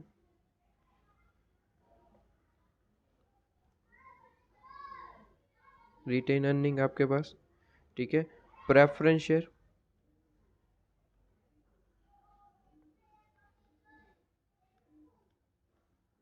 और डिबेंचर्स। टोटल 4 तरीके की चीज़ें गई है, ठीक है, डिबेंचर्स। बताइए इसकी बुक वैल्यू कितनी है। बुक वैल्यू आपको गिवन है 1,20,000, 1,20,00,000 है, ओके, 1,20,00,000 आपके पास में आंसर आ रहा है। इसके बाद 30,000 यहाँ पे दिया है, सॉरी 30 लाख है, ये आज पता नहीं कैसे क्या हो रहा है। 30 लाख आपके पास में। इसके बाद 36 लाख है प्रेफरेंस, और आपके पास में डिबेंचर्स जो है वो 9 लाख है आपके पास, ठीक है। टोटल निकाल लेंगे इसका, तो 1,20,00,000 है, प्लस करेंगे 30 लाख आपके पास, प्लस करेंगे 36 लाख, प्लस करेंगे 9 लाख। तो यहाँ पे कहीं ना कहीं मेरा टोटल जो है वो 1,95,00,000 आ रहा है। आप एक बार चेक कर लीजिएगा, पता नहीं आज कैसे यहाँ पे गलती हो रही है। एक बार चेक कर लीजिए, 1,95,00,000 आ रहा है, राइट, चेक कर लीजिएगा। अब सिंपली दूसरा हमारा पास में स्टेप 1 तो हमने कंप्लीट कर दिया। स्टेप 2 क्या है कि सर वेट दे दीजिए। वेट निकालना तो बहुत ज़्यादा सिंपल है, simply amount divide by total, amount divide by total, amount divide by total, ये सिखा चुका हूँ। करिए जल्दी से, वेट निकालिए इसका। वेट कितना आएगा, 1,20,00,000 है आपके पास में, डिवाइड बाई 195,00,000, तो ये वेट निकल के आएगा 0.6154 इस तरीके से। इसके बाद 30 लाख डिवाइड बाई 195,00,000, 0. ये आंसर आएगा 0.1538। इसके बाद 36 लाख डिवाइड बाई 195,00,000, तो 36 लाख डिवाइड बाई 195,00,000, तो 195,00,000, तो यहाँ पे आएगा 0.1846, ठीक है, और 9 लाख डिवाइड बाई 195,00,000, तो ये आंसर आएगा 0.0461, ठीक है। एक बार इसका टोटल कर लेता हूँ, एक आ रहा है या फिर नहीं। एक आ रहा है तो हमारे पास में चांसेस है कि सब कुछ राइट है, ठीक है। 0.1538 प्लस 0.1846 प्लस 0.0461, हाँ जी एक आ रहा है, कोई दिक्कत नहीं है, ठीक है। 0.999 इस तरीके से, मतलब कि एक ही आ रहा है, कोई दिक्कत नहीं है। सब कुछ यहाँ पे वेट में मैक्सिमम चांसेस है 99% कि सब कुछ करेक्ट है, कोई दिक्कत नहीं है। अच्छा, अब next step cost of capital. उसके लिए तो कैलकुलेशन करनी पड़ती है, कभी डायरेक्टली तो देता नहीं है। 10 नंबर का क्वेश्चन पूछा जाता है तो डायरेक्टली देगा नहीं, कैलकुलेशन करनी पड़ेगी। क्या होता है sir, working note, working note, ठीक है, वर्किंग नोट आपके पास। तो यहाँ पे सबसे पहले इक्विटी शेयर कैपिटल निकालना चाहे कुछ कोई भी निकाल सकते हैं, ऐसा नहीं है कि सबसे पहले यहाँ पे इक्विटी दिया है तो इक्विटी निकालें, कोई भी निकाल सकते हैं। मैं इक्विटी शेयर कैपिटल निकाल लेता हूँ। आपको जो सबसे पहले आसान लगता है वही निकालिए, ठीक है। आपको जो सा आसान लगता है, आपको लगता है कि डिबेंचर्स वगैरह छोटू मोटू काम है, ठीक है, प्रेफरेंस छोटू मोटू काम है, तो सबसे पहले वो खत्म कर दीजिए, राइट, उसके मार्क्स कवर कर लीजिए। देखिए यहाँ पे स्टेप वाइज मार्किंग हो गया। अगर प्रेफरेंस शेयर का करेक्ट करा है तो उसके मार्क्स मिल जाएंगे, डिबेंचर्स का करेक्ट करा है उसके मार्क्स मिल जाएंगे, ठीक है, वेट वगैरह सब कुछ करेक्ट है, उसके मार्क्स मिल जाएंगे। ठीक है, तो स्टेप वाइज मार्किंग होती है, तो घबराना नहीं है, जितना आता है वो सबसे पहले कंप्लीट करके जाओ। राइट, उसके बाद जो भी नहीं आता उसमें थोड़ा सा दिमाग यूज़ करेंगे, सबसे पहले जो आता है वो कंप्लीट करेंगे। मैं यहाँ पे इक्विटी शेयर कंप्लीट कर लेता हूँ। ठीक है, मुझे तो सीधी सी बात है, मुझे तो यहाँ पे सारे आता है, तो मैं यहाँ पे कैलकुलेशन कर रखता हूँ कोई भी। ठीक है, आपको जो आता है वो पहले करेंगे। Equity share capital, equity share capital के लिए 5 तरीके के फॉर्मूले होते हैं, हमें पता है। अब यहाँ पे फॉर्मूला अप्लाई कौन सा होगा वो क्वेश्चन पे डिपेंड करेगा। ठीक है, ग्रोथ वगैरह गिवन होगा तो ग्रोथ रेट वाला फॉर्मूला यूज़ होगा। ठीक है, और नहीं है तो उसके बाद जो भी हमारे पास में है वो उस तरीके से यूज़ होगा। क्वेश्चन में अगर मैं देखूँ तो कहता है कि इक्विटी शेयर है आपके पास में क्वाटेड, क्वाटेड मतलब कि डिसाइड किया गया है। कहता है 130 रुपीज़ आपके पास में है। ठीक है, और न्यू इशू हम लाएंगे 125 पर शेयर के हिसाब से। ठीक है, फुल्ली सब्सक्राइब, और फ्लोटेशन कॉस्ट भी इस बार गिवन है। फ्लोटेशन कॉस्ट का कुछ भी नहीं होता है, एनपी में से मतलब कि मार्केट प्राइस में से माइनस कर देना होता है। लेकिन फ्लोटेशन कॉस्ट ऑलवेज ध्यान रखिए, रिटेन अर्निंग में से अगर आपको उसकी कॉस्ट निकाल रहे हैं, रिटेन अर्निंग में से कभी भी फ्लोटेशन कॉस्ट माइनस नहीं होता, ये मैं आपको बता चुका हूँ। इसके बाद कहता है डिविडेंड है। ठीक है, डिविडेंड इक्विटी का ही पार्ट होता है, तो ये दो जो पॉइंट है वो इक्विटी के ही गिवन है। ठीक है, डिविडेंड इक्विटी का ही पार्ट होता है। ठीक है, प्रेफरेंस शेयर पे होता है, लेकिन यहाँ पे सिंपली इक्विटी की बात करी गई है। यहाँ पे देखिए, प्रीवियस 5 ईयर के हिसाब से dividend has been steadily increase जो होता है वो आपको यहाँ पे गिवन है। ठीक है, पर शेयर के हिसाब से, और डिविडेंड जो है at the end of current year is expected आपके पास में 15 रुपीज़। अब देखिए, इस टाइप का क्वेश्चन मैं ऑलरेडी करवा चुका हूँ कि जब आपको यहाँ पे 5 साल पहले का एक रेट देता है, 5 साल बाद का रेट देता है, और मैंने आपको जो है इसका कैलकुलेशन सिखाया था कि किस तरीके से हम इसका कैलकुलेशन करते हैं। इस पे क्वेश्चन लेके मैंने आपको समझाया। आपके नोट्स में क्वेश्चन होगा, वो क्वेश्चन ओपन करिए, आपको समझ आ जाएगा। ठीक है, बेसिकली छोटे छोटे क्वेश्चन को यहाँ पे ज्वाइन करके बड़ा क्वेश्चन बनाया गया है। ठीक है, इसको यहाँ पे समझाने के लिए मैंने एक आपको यहाँ पे आपको कहा था एक तरीके का फॉर्मूला, अगर आपको याद आ रहा होगा। चलिए, सबसे पहले तो आपको इतना समझ में आता है कि ग्रोथ रेट की बात करी गई है, क्योंकि ये सारी चीज़ें ये चीज़ आपकी क्या होती है सर, ग्रोथ निकालने के लिए चीज़ें होती है कि 5 साल पहले इतना डिविडेंड दे रहे थे, आज इतना दे रहे हैं, मतलब कि ग्रोथ कितना हुआ वो आप खुद निकालिए, ऐसा कह रहा है। तो ग्रोथ रेट वाला फॉर्मूला सबसे पहले तो अप्लाई करना पड़ेगा। तो इसका फॉर्मूला बनेगा KE is equal to D1 divide by P0, और प्लस क्या करेंगे G। ठीक है, इसके लिए जगह छोड़नी पड़ेगी। सबसे पहले तो मुझे यहाँ पे बताइए कि D1 आपको क्या गिवन है, D1 आपको क्वेश्चन में गिवन है क्या। D1 के बारे में यहाँ पे कहता है कि डिविडेंड जो है वो आपके पास में एक्सपेक्टेड 15 रुपये के हिसाब से है। तो D1 तो आपको डायरेक्टली गिवन है, एक्सपेक्टेड वर्ड यूज़ करा गया है। ठीक है, एक्सपेक्टेड वर्ड यूज़ करा गया है, और आपको यहाँ पे D1 डायरेक्टली गिवन है, एक्सपेक्टेड। ठीक है, मतलब कि ये D1 ही है आपके पास, तो D1 तो आपके पास में है 15 रुपये। मार्केट प्राइस गिवन है क्या, मार्केट प्राइस, तो मार्केट प्राइस में कहता है कि 130 रुपीज़ हमने क्वाट करे है, लेकिन न्यू इशू 125 के हिसाब से होगा। मतलब कि देखिए, क्वाटेड का मतलब होता है डिसाइडेड, सबसे पहले कुछ 130 रुपीज़ डिसाइडेड थे, लेकिन इशू हमने 125 के हिसाब से करा है, मतलब कि न्यू इशू जो है 125 के हिसाब से हुआ। कंपनी कभी भी आपको जो है कम प्राइस पे इशू करना चाहेगी नहीं। जो इशू हो रहा है इसका मतलब वही मार्केट प्राइस है।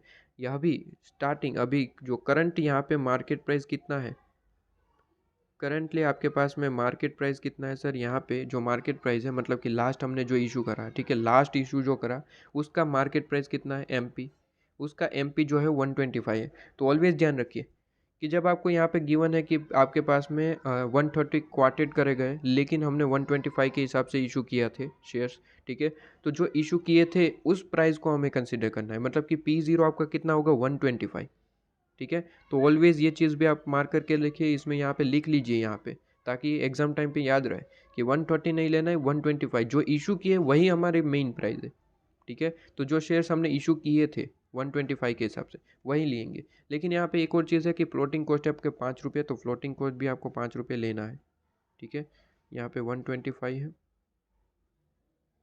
और इसमें से फ्लोटिंग कॉस्ट ऑलवेज माइनस कर देना, क्योंकि के ई निकाल रहे हैं। राइट, और इसमें जी ऐड कर देना। जी के लिए कैलकुलेशन करनी पड़ेगी वर्किंग नोट। ठीक है, तो यहाँ पे जी के लिए कैलकुलेशन करनी पड़ेगी। जी इज़ इक्वल टू, आपके पास में मैंने एक फॉर्मूला बताया था, जब आपको इस तरीके का क्वेश्चन दिया जाए जहाँ पे आपको 5 साल पहले 10 साल पहले ऐसा ग्रोथ वगैरह देता है, डिविडेंड पहले इतना पे किया था, आज इतना है। तो इसके लिए मैंने एक फॉर्मूला याद करवाया था, याद करिए। इस पे क्वेश्चन भी, ये क्वेश्चन मैं ऑलरेडी करवा चुका हूँ बेसिकली। फॉर्मूला किस तरीके से था याद करिए। यहाँ पे मैंने आपको यहाँ पे लिखाया था, नोट्स आप ओपन करेंगे, नोट्स में आपको मिल जाएंगे। याद हो तो कुछ इस तरीके से करवाया था कि एक तरीके का रूट था, यहाँ पे n, d0 यहाँ पे लिखवाया था मैंने, d0 आपको लेना है और डिवाइड बाई dn, ठीक है। और फिर आपको जो है ये सोल्व करने के बाद क्या करना था, -1। इस तरीके का मैंने फॉर्मूला करवाया था। d0 का मतलब मैंने कहा था करंटली आप डिविडेंड कितना पे कर रहे हैं, मतलब कि ये आपको दो अमाउंट देगा, उसमें करंट वाला कौन सा है। और dn का मतलब जितने भी साल अगो कुछ कहेगा, जैसे कि यहाँ पे 5 साल पहले मैंने क्वेश्चन करवाया था, वहाँ पे भी 5 साल पहले था, 16.10 और 10 रुपीज़ ऐसा कुछ वहाँ पे था, ठीक है। तो वो क्वेश्चन भी आप देखेंगे सेम क्वेश्चन है, यहाँ पे आपकी एक रिवीजन हो रहा है, यहाँ पे कोई नया नहीं पढ़ा रहा हूँ, ठीक है। तो n इज इक्वल टू कितना है सर, 5 साल पहले, मतलब कि n कितना है, 5, तो n 5 है। d0 का मतलब करंटली डिविडेंड आपने कितना पे करा है, 14 पॉइंट आपके पास में 19, तो 14.19 और डिवाइड बाय क्या करेंगे, 5 साल पहले की बात कर रहे हो ना, तो 5 साल पहले कितना पे करते थे, 10.60, 10.60 आपके पास में। ये सोल्व करने के बाद -1 कर देना, ग्रोथ आपके पास में आ जाएगा। तो सोल्व करने का तरीका, 5 स्टेप याद करिए। सबसे पहले 14.19 डिवाइड बाई 10.60 करेंगे, तो आपके पास में जो भी आंसर आएगा, अब इसे सॉल्व करने के लिए 5 स्टेप अप्लाई करेंगे। अब यहाँ पे वापस से याद नहीं करवाना पड़ेगा, नोट्स ओपन करिए, वहाँ पे मैंने ऑलरेडी प्रोवाइड है, ठीक है। तो नोट्स ओपन करिए, मैं यहाँ पे आपको सिंपली स्टेप बाय स्टेप करवाता जाता हूँ, ठीक है। 12 टाइम आपको रूट प्रेस करना है, स्टेप 1, तो 1 2 3 4 5 6 7 8, फिर से एक बार यहाँ पे मिस्टेक हो गई, 14.19 divide by 10.60 is equal to 12 time press करना है रूट, तो वहाँ पे 1 2 3 4 5 6 7 8 9 10 11 और 12 टाइम प्रेस कर दिया। इसके बाद स्टेप 2 क्या रहता है, स्टेप 2 आपके पास में -1, तो -1 करेंगे। इसके बाद स्टेप 3 डिवाइड बाई करिए n, ठीक है, n जितना भी है, तो n का मतलब होता है रूट के बाहर ये जो चीज़ दिख रही है 5, वो n है, तो डिवाइड बाई 5 करेंगे इज इक्वल टू, फिर +1 कर देंगे और into equal to 12 time press करेंगे, तो 1 2 3 4 5 6 7 8 9 10 11 और 12। तो आपके पास में कुछ इस तरीके से आंसर आएगा, और आंसर में से आपको 1 माइनस कर देना है, राइट। तो सबसे पहले इतनी चीज़ सोल्व करी होगी, तो आपके पास में कुछ इस तरीके से आ रहा होगा 1.0600, ठीक है। और फिर हमें क्या करना है, -1 करना है, ठीक है। तो यहाँ पे आपका 0.06 आपके पास में आंसर आ जाएगा, या फिर इसे परसेंटेज में कहे तो 6% आपके पास में आंसर आ जाएगा। तो ग्रोथ का आंसर हमने निकाल लिया, सिंपल सा था, ठीक है। ऐसा क्वेश्चन तो ऑलरेडी करवा चुका हूँ, ये तो आपके पास में वापस से रिवीजन हो गया। तो ग्रोथ हमें मिल चुका है, कितना है, 6%, ठीक है, 6%, या फिर 0.06 लिखिए। कहाँ से सर, वर्किंग नोट देख लीजिए, ठीक है, वर्किंग नोट देख लीजिए, वर्किंग नोट नंबर भी दे देना कि ये वर्किंग नोट यहाँ पे 2 रहेगा, ठीक है, इस तरीके से।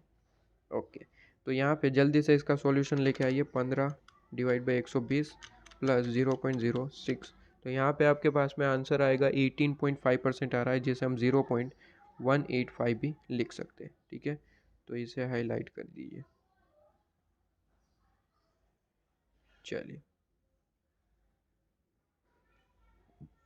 ये आपका इक्विटी आ चुका। अब सेकेंड यहाँ पे ये मिल चुका है, तो यहाँ पे वैल्यू भी पुट कर दीजिए, 0.185 ये मिल चुका। इसके बाद रिटेन अर्निंग, रिटेन अर्निंग के लिए कोई अलग से कैलकुलेशन करनी पड़ती है क्या, आंसर इज़ नो। यहीं पे हम जो है इसको थोड़ा सा साइड में लेके, सेम कैलकुलेशन सेम फॉर्मूला, इसके लिए तो कोई यहाँ पे अलग से कैलकुलेशन होती नहीं, KR बस यहाँ पे लिखना होता है, ठीक है। बाकी वही फॉर्मूला, वही सेम चीज़, कोई चेंजेस नहीं, नो चेंज, ठीक है। तो यहाँ पे KR लिखते हैं रिटेन अर्निंग के लिए, ठीक है, रिटेन अर्निंग,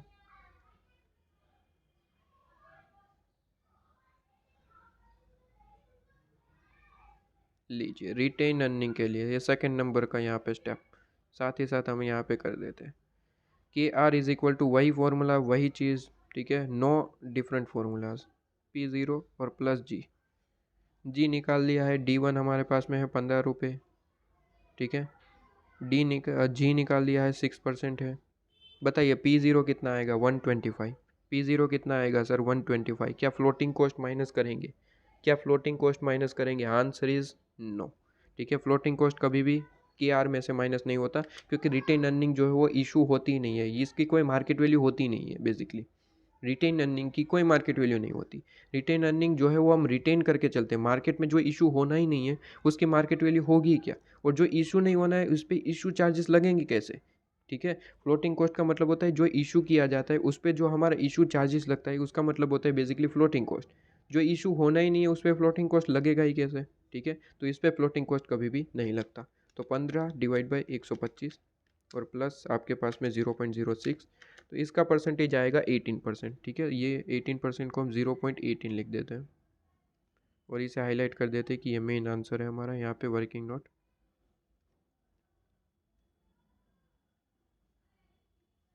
चलिए, ये आपके पास में आ गया। ठीक है, तो यहाँ पे ये भी लिख देते हैं 0.18, 0.18। ठीक है, इसके बाद प्रेफरेंस शेयर कैपिटल। अब तो ये छोटी मोटी कैलकुलेशन है। Third point, preference share capital,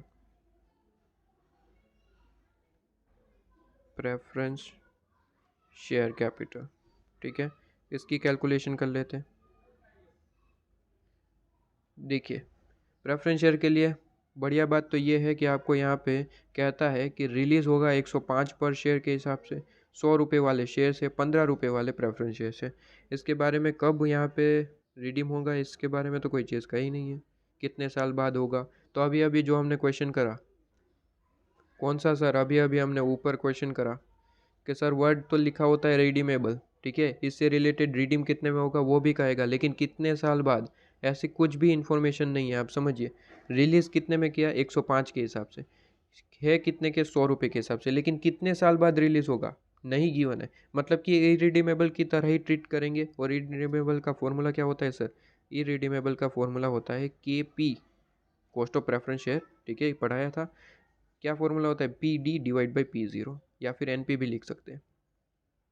ठीक है, चलिए, तो यहाँ पे पी डी कितना है सर? पी डी आपके पास में 15 रुपये के हिसाब से, 100 रुपये फेस वैल्यू है, डिविडेंड ऑलवेज फेस वैल्यू पे होता है, तो 15 रुपये। क्वेश्चन खुद कहता है कि डिविडेंड इस पे बांटो, तो फिर बात अलग है। कुछ भी नहीं कहा, इसके मतलब फेस वैल्यू पे ही होता है, राइट? तो 15 रुपये, 15%, 100 का 15% मतलब कि 15 रुपये, डिवाइड बाई P0। तो P0 आपके पास में कितना है? Market price P0 105। ठीक है, रिलीज का मतलब कितने में मार्केट में चल सकता है, तो मार्केट में 105 पे चल सकता है। ठीक है, तो 15 डिवाइड बाई 105, तो यहाँ पे आपका आंसर आएगा 0.1428 है, 857 है, मतलब कि 6 होगा। ये यहाँ पे 9 कर सकते हैं आप, 8 भी रख सकते हैं, कोई दिक्कत नहीं है। छोटी मोटी यहाँ पे पॉइंट की चीज़ें जो है वो आपको अलो कर दी जाती है। ठीक है, तो 0 पॉइंट यहाँ पे आपका आंसर आएगा 1429। तो 0.1429। ठीक है, अब एक ही बचा है डिविडेंड। जैसे ही सॉल्व हो जाएगा क्वेश्चन ख़त्म। डिबेंचर है, डिबेंचर कैपिटल।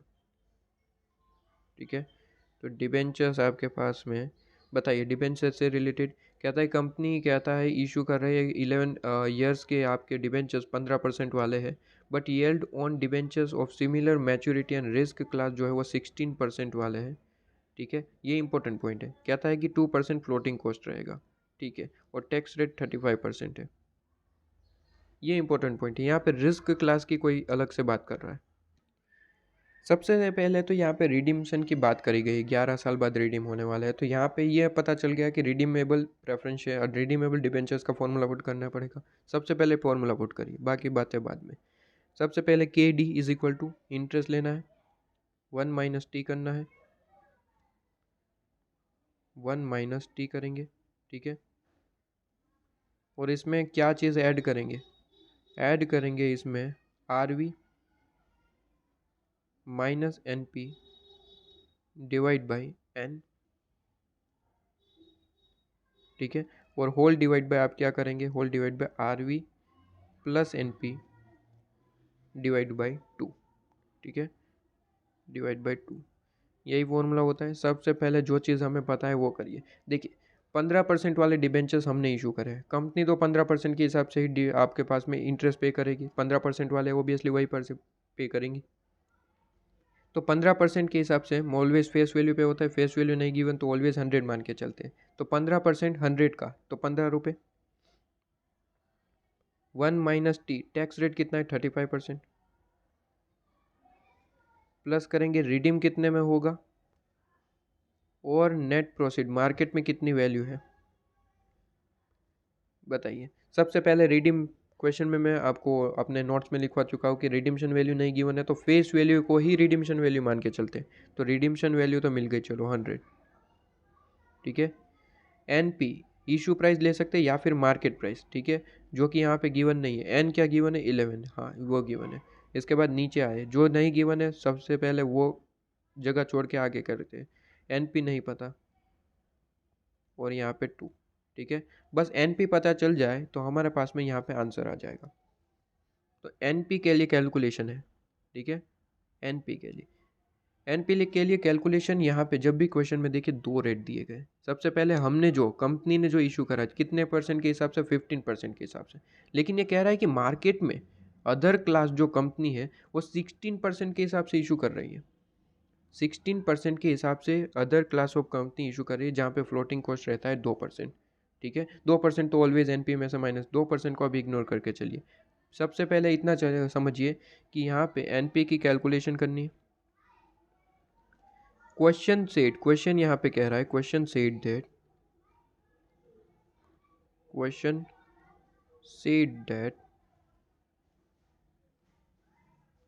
क्या कह रहा है, क्वेश्चन कह रहा है कि कंपनी ने इशू करे है, कंपनी इशू हैज इशूड, ठीक है, company has issued a debenture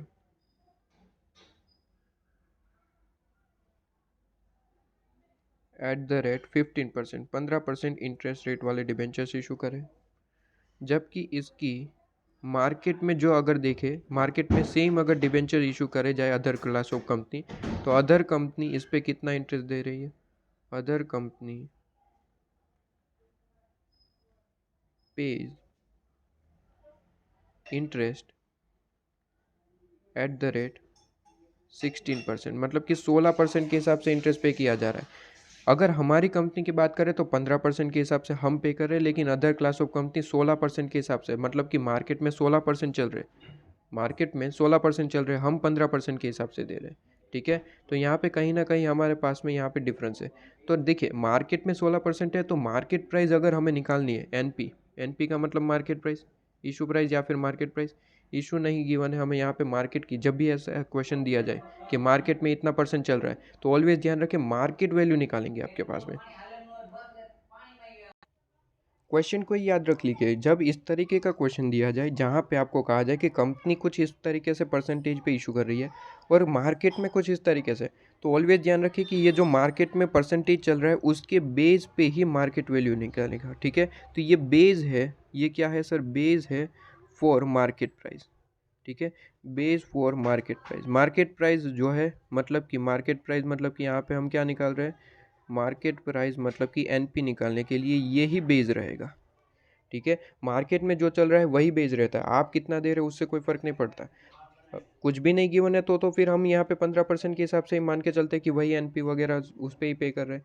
लेकिन जब इस टाइप का क्वेश्चन दिया जाए, जब हम यहाँ पे कुछ और परसेंटेज पे कर रहे हैं, मार्केट में कुछ और चल रहा है, तो यहाँ पे जो मार्केट में चल रहा है वही हमें यहाँ पे लेना होता है, ठीक है। तो एनपी निकालने के लिए जो मार्केट में चल रहा है वही बेस है, तो यहाँ पे देखिए इसके बेस पे हम निकालेंगे बड़े ध्यान से। सिंपल सी चीज़ है, यहाँ पे देखिए हम यहाँ पे नीचे कैलकुलेशन कर रहे हैं, कंपनी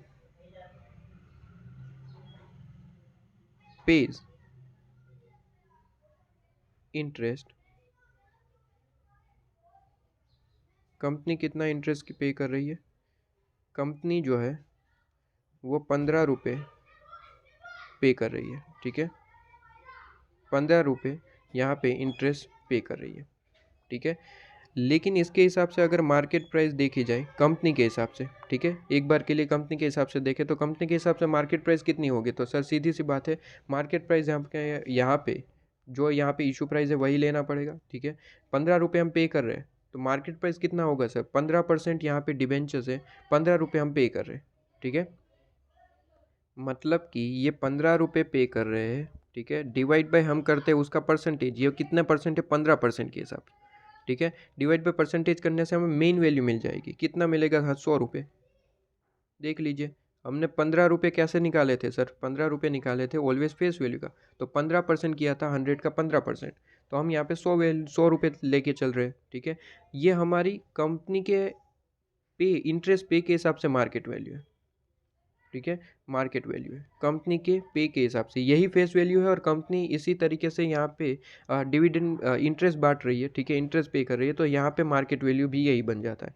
लेकिन क्या इसे कंसिडर करेंगे, आंसर इज नो, इसे कंसिडर नहीं किया जाता, क्योंकि यहाँ पे जो मार्केट में चलता है वही कंसिडर किया जाता है, और मार्केट में अगर बात करें, मार्केट में जो चल रहा है वो 16% चल रहा है, मतलब कि कंपनी अगर 15 रुपये पे कर रही है, ठीक है, कम, देखिए इंटरेस्ट तो पे हो चुका और उसी तरीके से होगा क्योंकि डिसाइडेड है 15% के हिसाब से, बस उसकी इसको ही बेस लेके हम यहाँ पे क्या करेंगे, मार्केट में जो रेट चल रहा है उसका हिसाब से मार्केट प्राइस निकालेंगे, ठीक है। देखिए 15 रुपये तो पे करना ही है, वो तो डिसाइडेड है, एज पर एग्रीमेंट 15 रुपये ही पे करेंगे, लेकिन इसके हिसाब से मार्केट प्राइस कितना बनेगा, तो कहता है 15 रुपये अगर आप पे करते हैं तो मार्केट के हिसाब से तो 16% के हिसाब से रेट बनेगा, मार्केट के हिसाब से 16% के हिसाब से रेट बनेगा, तो 15 डिवाइड बाई 16%, अगर आप मार्केट में चले तो इसकी प्राइस जो है वो 93.75 होगी, ना कि 100, ठीक है। मार्केट में चले तो इसकी प्राइस कितनी चल रही है, 93.75, तो इसे कंसिडर करना है,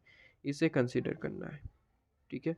आप जो बांट रहे हैं उससे कोई मतलब नहीं है, अगर क्वेश्चन में दो रेट गिवन है जहाँ पे एक मार्केट में जो चल रहा है वो, और हम जो बांट रहे हैं वो इंटरेस्ट, ठीक है, तो यहाँ पे सिंपली हम क्या मान के चलेंगे सर, जो आपके मार्केट में चल रहा है उसके बेस पे ही जो हमारा अमाउंट बन रहा है वही मान के चलेंगे। तो हमारा एनपी मिल चुका है, एनपी कितना है, एनपी हमारे पास में मिल चुका है 93.75, 93.75, लेकिन यहाँ पे एक दिक्कत है, फ्लोटिंग कॉस्ट भी गिवन है, तो फ्लोटिंग कॉस्ट माइनस कर देंगे। फ्लोटिंग कॉस्ट ऑलवेज किस पे होता है सर, ये परसेंटेज में होता है, तो परसेंटेज किस पे है सर, परसेंटेज किस पे, 2% है, तो 2% किसका सर, मैंने ऑलवेज कहा था कि आपके पास में वो फेस वैल्यू का होता है, ठीक है। तो फेस वैल्यू कितना है, 100 रुपये, तो यहाँ पे फ्लोटिंग कॉस्ट 2% ऑफ 100, मतलब कि 2 रुपये हुआ, तो यहाँ पे 93.75 -2, तो यहाँ पे आपका एनपी कितना बन गया, 91.75, ठीक है, 91.75 वैल्यू पुट कर दीजिए, आंसर आ जाएगा आपका, ठीक है।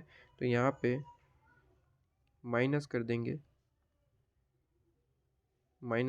आपके पास में एनपी 91.75, ठीक है, डिवाइड बाय यहाँ पे भी 91.75, अगर इसे सोल्व करना चाहूँ तो कैलकुलेशन करता हूँ, 100 माइनस 91.75 डिवाइड बाय, यहाँ पे आपके पास में 11 है, तो यहाँ पे जो है आपका आंसर किस तरीके से आएगा, यहाँ पे इसे सोल्व करने से 0.75 आएगा, ठीक है। इसे सोल्व करेंगे 15 माइनस 35%, तो यहाँ पे ये 9.75 आएगा, डिवाइड बाई यह करेंगे 100 प्लस 91.75 डिवाइड बाई 2, तो ये करेंगे तो 95.875 आएगा, तो ये सारी चीज़ें हैं, तो 99.75 प्लस 0.75 डिवाइड बाई 95.875 परसेंटेज करेंगे, आंसर आएगा आपके पास में परसेंटेज में लिखे तो 10.95%, और यहाँ पे पॉइंट में लिखे तो 0.1095, ठीक है। ये लीजिए, इसे हाईलाइट कर दीजिए, आपका निकल के आ गया आंसर,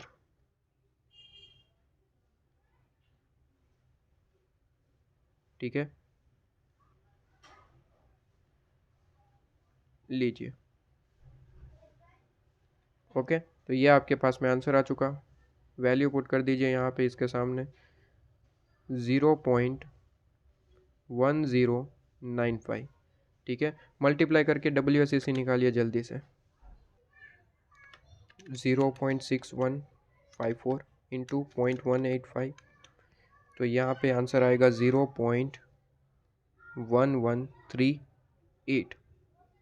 ठीक है, मेमोरी प्लस में डाल देता हूँ। मेमोरी प्लस और मेमोरी माइनस का एक वीडियो मैंने डाल दिया है। ठीक है, इसका यूज़ क्या होता है, आपके कैलकुलेटर में m माइनस एम प्लस ऐसा दिख रहा होगा। ठीक है, इसका यूज़ क्या होता है ऑलरेडी मैं यहाँ पे वीडियो डाल दिया है। ठीक है, वो आप देख लीजिएगा।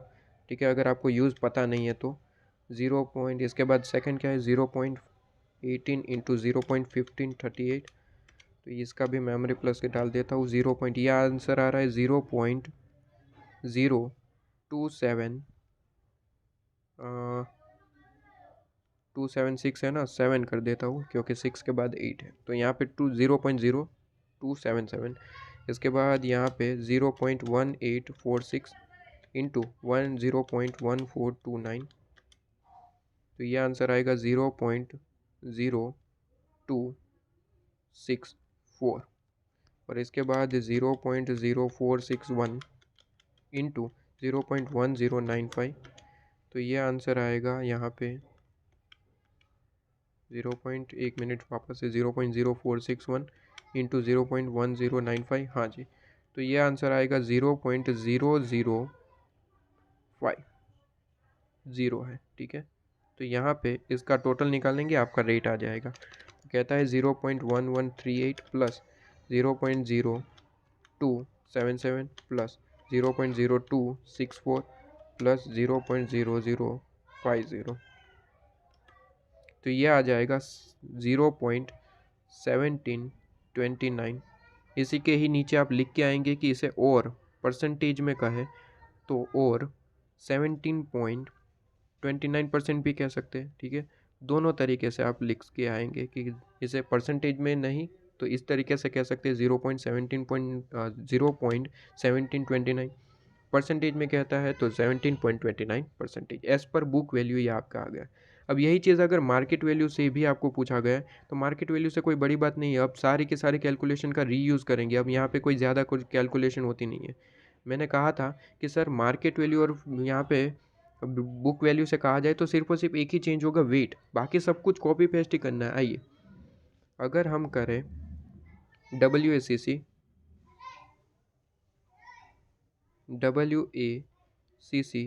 किसका हिसाब से, मार्केट वैल्यू के हिसाब से, मार्केट वैल्यू, तो वेट में ही चेंज आना है। फिर सबसे पहले तो WACC का फॉर्मेट कैपिटल, 4 तरीके की कैपिटल है, इक्विटी, शेयर, ठीक है, रिटेन्ड अर्निंग,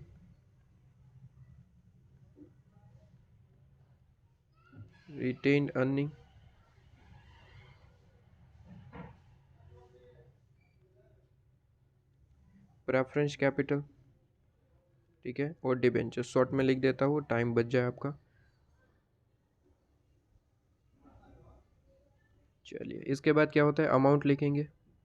अमाउंट इस बार कौन सा लिखेंगे सर, वेट में ही चेंजेस तो होता है। अमाउंट मार्केट और बुक वैल्यू में अमाउंट ही चेंज होता है और कुछ नहीं, तो वेट में चेंज होगा क्योंकि अमाउंट चेंज होगा। ठीक है, बाकी सब कुछ कॉपी पेस्ट ही करना है और कुछ नहीं है। वेट आपका यहाँ पे बन जाएगा, यहाँ पे हम लिख देंगे cost of capital, cost of capital, copy paste ही करना होता है बेसिकली, और यहाँ पे लिख देंगे हम WACC। चलिए, कॉलम बन चुका है, वैल्यू पुट करना स्टार्ट करिए। इस बार अमाउंट यहाँ पे चेंज होगा और अमाउंट ऑलवेज क्वेश्चन में देता है। देखिए यहाँ पे सबसे पहले प्रेफरेंस और डिबेंचर्स का लिख दीजिए, बाकी बाद में समझाता हूँ। 33,75,000 और यहाँ पे 10,40,000। अब मैं यहाँ पे इक्विटी और रिटेन अर्निंग की मार्केट की बात करूँ तो देखिए मैं ऑलवेज कहता आ रहा हूँ कि रिटेन अर्निंग की कोई मार्केट वैल्यू होती ही नहीं है। ठीक है, अगर यहाँ पे इक्विटी शेयर की जो मार्केट वैल्यू गिवन है, जैसे कि यहाँ पे कितना है 2 करोड़, ठीक है, तो यहाँ पे इसका मतलब क्या होता है, इक्विटी शेयर की मार्केट वैल्यू मतलब कि इसमें इंक्लूडेड होता है रिटेन अर्निंग और इक्विटी। ठीक है, रिटेन अर्निंग जो है वो इंक्लूडेड ही होता है, क्योंकि रिटेन अर्निंग क्या है सर, इक्विटी का ही एक पार्ट है। बुक वैल्यू के हिसाब से अलग अलग हो सकता है। बुक वैल्यू का मतलब तो आप खुद अपने बुक्स में कुछ लिख रहे हैं, ठीक है, तो उसके हिसाब से मार्केट, उसमें हिसाब से अमाउंट अलग अलग हो सकता है। लेकिन मार्केट वैल्यू में देखा जाए तो मार्केट वैल्यू में ऑलवेज ध्यान रखिए कि रिटेन अर्निंग की सेपरेट कोई अपनी मार्केट वैल्यू नहीं होती, वो इक्विटी में से ही अलग होता है। ठीक है, तो यहाँ पे एक पॉइंट लिखने लायक ऑलवेज लिख लीजिएगा यहाँ पे कि मार्केट वैल्यू की बात हो तो रिटेन अर्निंग की अपनी कोई मार्केट वैल्यू नहीं होती, वो है जो इक्विटी शेयर की मार्केट वैल्यू में से ही अलग होता है, जिस पे मैंने एक सेपरेट क्वेश्चन भी करवाया था। क्वेश्चन नंबर कौन सा था? सेपरेट क्वेश्चन हमने करवाया था ये वाला। ठीक है, कि रिटेन अर्निंग की कोई सेपरेट मार्केट वैल्यू नहीं होती, वो हम क्या करते हैं इक्विटी की जो है मार्केट वैल्यू टोटल निकाल लेते हैं। यहाँ पे 25 लाख था क्वेश्चन में, इस बार क्वेश्चन में क्या कहा है 2 करोड़। ठीक है, इसी को ही हम बाइफर्केट कर देते हैं इक्विटी और रिटेन में। ठीक है, तो रिटेन अर्निंग जो है वो इक्विटी में से ही बाइफर्केट होगा, उसकी सेपरेट अपनी कोई मार्केट वैल्यू नहीं होती। तो यहाँ पे अगर इसके लिए देखें तो यहाँ पे इक्विटी का मार्केट वैल्यू कितना है, equity market value, market value is equal to 2 crore है। ठीक है,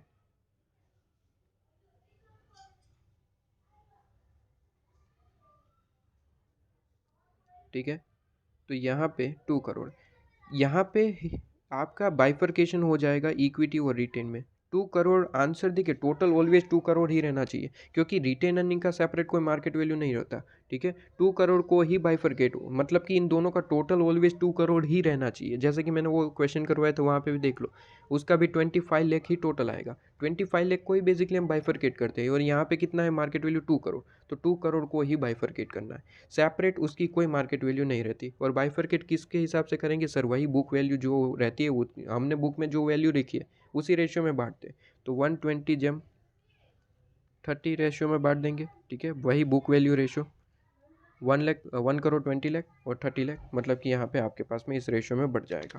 तो यहाँ पे 2 करोड़ डिवाइड बाई 150 इंटू 120, तो यहाँ पे आपके पास में आंसर आएगा, यहाँ पे आपका आंसर आएगा रुपीज़ 1 करोड़ 60 लाख, 1 करोड़ 60 लाख, और रिमेनिंग यहाँ पे 40 लाख रुपीज़ यहाँ पे आएगा। तो ये अमाउंट निकल के आ जाएगी। टोटल ऑलवेज ध्यान रखिए, टोटल ऑलवेज इक्विटी के मार्केट वैल्यू जितना ही होना चाहिए, इसका टोटल करेंगे तो इक्विटी के मार्केट वैल्यू जितना ही होना चाहिए, मतलब कि ₹2 करोड़ ही होना चाहिए। बिकॉज ऑफ रिटेन अर्निंग की कोई अपनी मार्केट वैल्यू नहीं होती, वो इसका ही पार्ट होता है, ऐसे मान के हम इसको जो है बाइफर्केट करते हैं। तो 1 करोड़ 60 लाख और 40, बस यहाँ पे इतना ही चेंज था, बाकी सब कुछ कॉपी पेस्ट कर दीजिए, ख़त्म। 1 करोड़ 60 लाख और 40 लाख, अमाउंट निकाल लीजिए, वेट निकाल लीजिए, टोटल इसका करेंगे वेट आ जाएगा आपके पास में, वेट निकाल लेंगे इससे। तो 2 करोड़ है आपके पास में, प्लस 33,75,000 प्लस 10,40,000, तो यहाँ पे आंसर आएगा 244 लैक्स आपके पास 15,000। ठीक है, इसी के बेस पे हम यहाँ पे वेट निकाल लेते हैं, 1 करोड़ 60 लाख डिवाइड बाई 244 15,000, तो यहाँ पे आपका वेट निकल के आएगा 0.6553। ठीक है, 0.6553, इसके बाद 40 लाख है, 40 लाख डिवाइड बाई 244 15,000, तो यहाँ पे 0.1638, इसके बाद 33,75,000 डिवाइड बाई 244 15,000, तो ये आ जाएगा 0.13823। ठीक है, इसके बाद 10,40,000 डिवाइड बाई 244 15,000।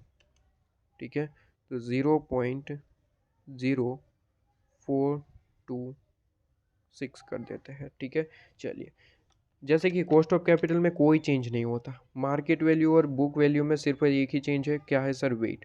ठीक है, cost of capital copy paste ही करना है ऊपर में से। ठीक है, तो ये कॉस्ट ऑफ कैपिटल है 0 पॉइंट, ये कॉपी पेस्ट करना है, तो यहीं से कॉपी पेस्ट कर लेते हैं हम ताकि आपका टाइम बचा पाए। ये आपका पूरे का पूरा कॉपी एंड यहाँ पे जाके पेस्ट, पूरे का पूरा कॉपी पेस्ट, क्योंकि यहाँ पे फॉर्मूलेज में कोई चेंजेस नहीं होता, चाहे वो मार्केट वैल्यू बुक वैल्यू, उससे कोई फ़र्क नहीं पड़ना। राइट, मल्टीप्लाई करके आंसर निकालिए। तो यहाँ पे इसका मल्टीप्लाई करके आप आंसर निकालेंगे तो आपके पास में क्या आंसर आएगा, आपके पास में आंसर आएगा यहाँ पे 0.17, डायरेक्ट मैं बता देता हूँ, मैंने कैलकुलेशन कर लिया है, 0.1752127 इस तरीके से आएगा। इसे और करके ज़रूर लिखिएगा परसेंटेज में भी, कैसे अगर परसेंटेज में बोले तो परसेंटेज आपका 17.51% हम लिख सकते हैं। ठीक है, तो ये आपका ऑल ओवर आपके पास में बुक वैल्यू और मार्केट वैल्यू बहुत ज़्यादा सिंपल होता है, इसमें कोई दिक्कत वाली बात नहीं होती। ठीक है, तो ये आपका यहाँ पे आंसर बन जाता है 17.51%, या फिर पॉइंट में बोले तो 0.1751। ठीक है, इसका सॉल्यूशन देख लेते हैं, क्या यही आंसर आ रहा है।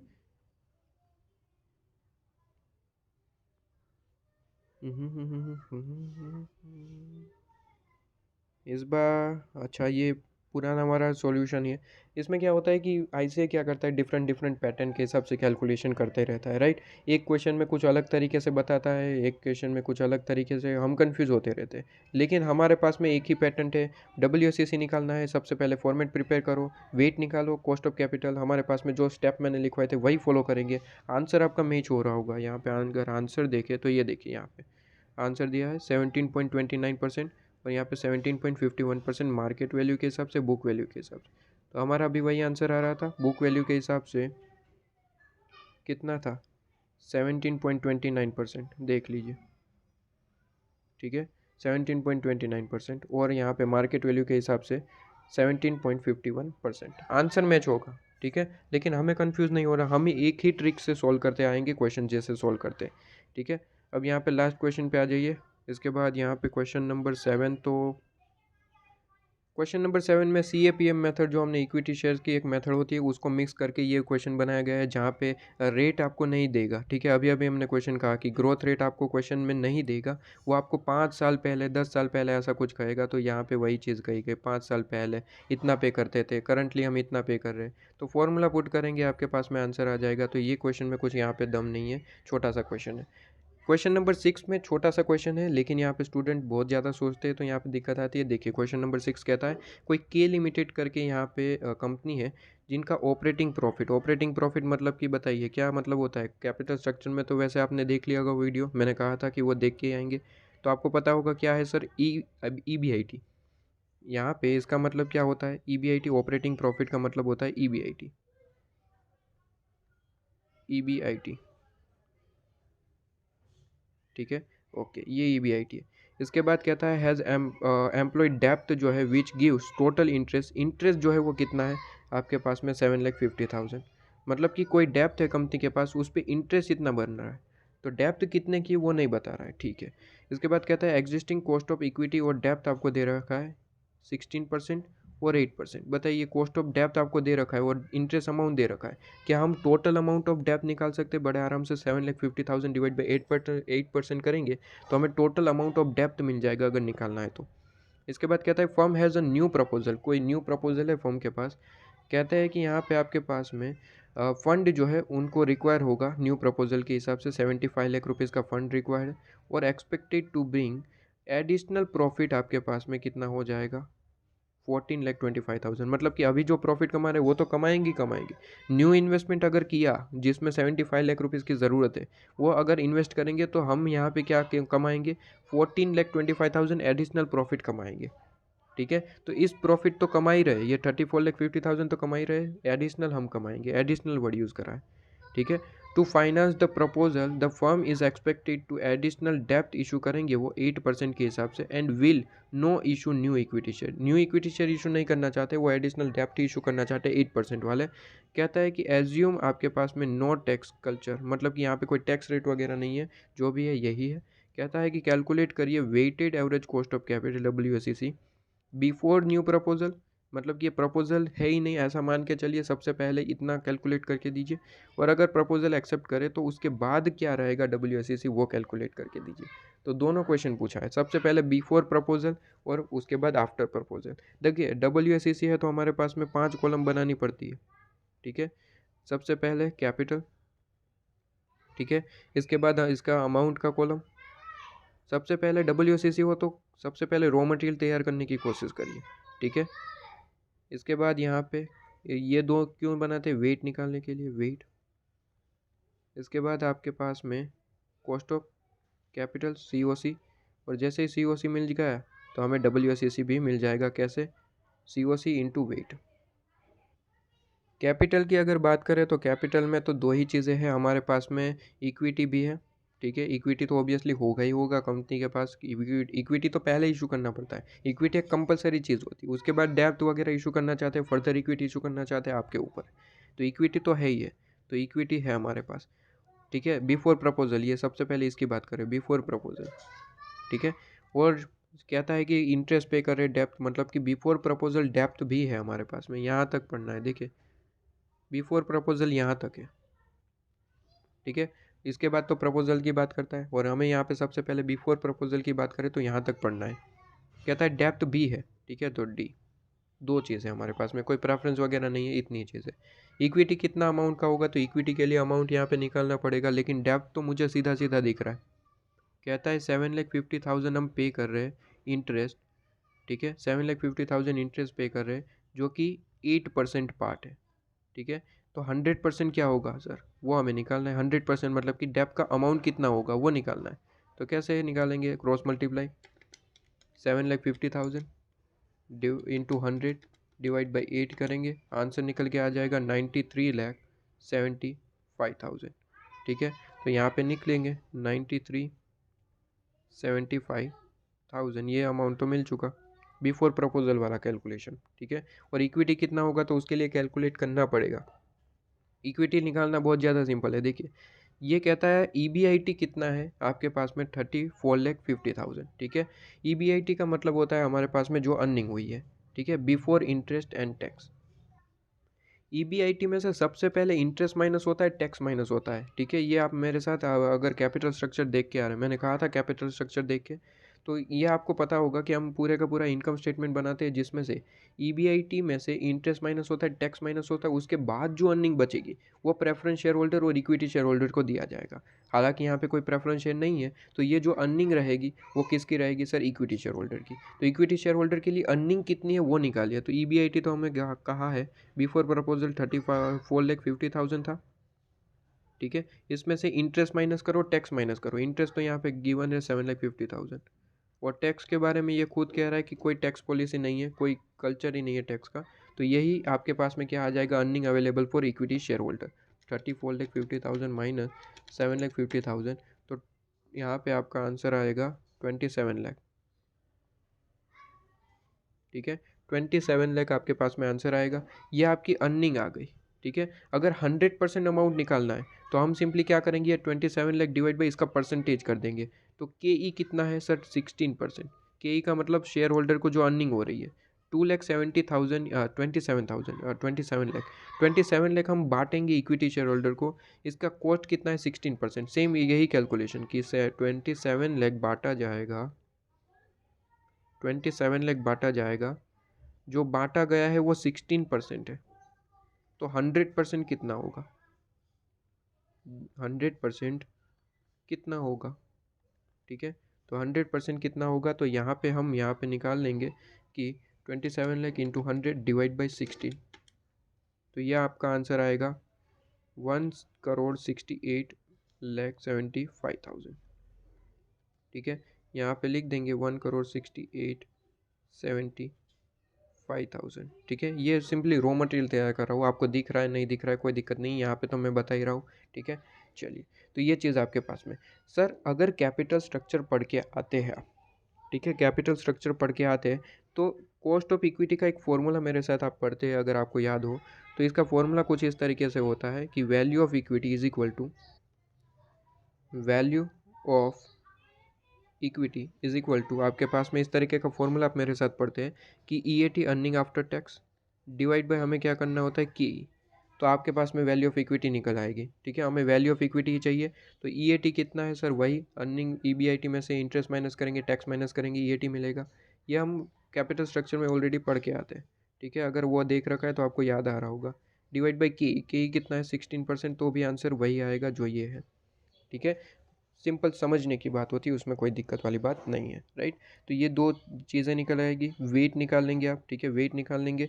कॉस्ट ऑफ इक्विटी आपको cost of capital already given है 16% और 8%, तो यहाँ पे करेंगे मल्टीप्लाई करेंगे, आपके पास में weighted average cost of capital आ जाएगा। तो देखिए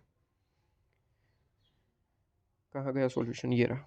देखिए ये दो पहला आंसर हमने निकाल लिया, वेट निकाल लेंगे, कॉस्ट ऑफ कैपिटल क्वेश्चन में गिवन है, सिंपली मल्टीप्लाई करेंगे, ठीक है, 16% और 8% मल्टीप्लाई करेंगे, weighted average cost of capital आ जाएगा बिफोर प्रपोजल, बिफोर प्रपोजल, ठीक है, बिफोर प्रपोजल। अब कहता है आफ्टर प्रपोजल निकाल के दीजिए। आफ्टर प्रपोजल में होने क्या वाला है वो देखिए। आफ्टर प्रपोजल में कुछ भी नहीं, 75 लाख रुपीज़ की ज़रूरत है, हम डेप्थ इशू करेंगे, इक्विटी एक भी इशू नहीं होगा। तो देखिए यहाँ पे सिंपल सी बात है, इक्विटी अगर कोई इशू नहीं हो रहा तो इक्विटी में कोई चेंज नहीं होगा, आप समझिए। तो इक्विटी की तो कोई इशू नहीं होने वाला, मतलब कि पहले जो इक्विटी थी वही रहेगी, 1,68,75,000 वही रहना है। डेप्थ न्यू इशू हो रहा है, मतलब कि डेप्थ अब बढ़ जाएगा। पहले कितना था, पहले कितना था डेप्थ 93,75,000, ठीक है, पहले कितना था डेप्थ 93,75,000, इसमें ऐड हो जाएगा और चीज़ कितने 75 लाख रुपीज़ का डेप्थ और इशू होगा, तो प्लस 75 लाख। बात को समझने की कोशिश करिएगा, यहाँ पे इक्विटी हम इशू कर ही नहीं रहे, तो इक्विटी तो जितना था वही रहेगा, डेप्थ और इशू हो रहा है, पहले तो जितना था वो तो है ही है, उस पर इंटरेस्ट पे करना ही करना है, अब और इशू करा जा रहा है 8% वाले, ठीक है। तो टोटल डेप्थ का अमाउंट कितना हो गया 93,75,000 प्लस 75 लाख, तो को इंसिडेंट ये आपका वही अमाउंट आ रहा है जो इक्विटी का है, ये को इंसिडेंट है आपके पास में कि डेप्थ का अमाउंट भी इतना ही आ रहा है, ठीक है, डेप्थ का अमाउंट भी इतना ही आ रहा है। इसका वेट निकाल लेंगे, वेट तो आपका 0.5 होगा क्योंकि दोनों का अमाउंट सेम रहा, ये कोई इंसिडेंट आपके पास में बन चुका है कि दोनों का अमाउंट सेम ही आ रहा है, राइट। कॉस्ट ऑफ इक्विटी आपके पास में, कॉस्ट ऑफ इक्विटी में चेंज होगा साहब, क्यों, क्योंकि कॉस्ट ऑफ इक्विटी में आपके पास में चेंज इसलिए होगा क्योंकि अब आपके पास में अर्निंग बदल गई है। वैल्यू ऑफ इक्विटी आपके पास में के ई निकालना हो तो के ई के लिए यही फॉर्मूला यूज़ करते हैं। देखिए चेंजेस हो गए, क्या चेंजेस होंगे वो ध्यान से देखिएगा, यही फॉर्मूला को कैपिटल स्ट्रक्चर में निकाला जाता है, वही फॉर्मूला यूज़ करते हैं। अर्निंग आफ्टर टैक्स बदल जाएगा, क्यों, क्योंकि इंटरेस्ट अब ज़्यादा पे करने लगे। पहले जो आप 7,50,000 पे करते थे, इंटरेस्ट अब ज़्यादा पे होने लगा है। अब मेरी बात अगर ध्यान से देखें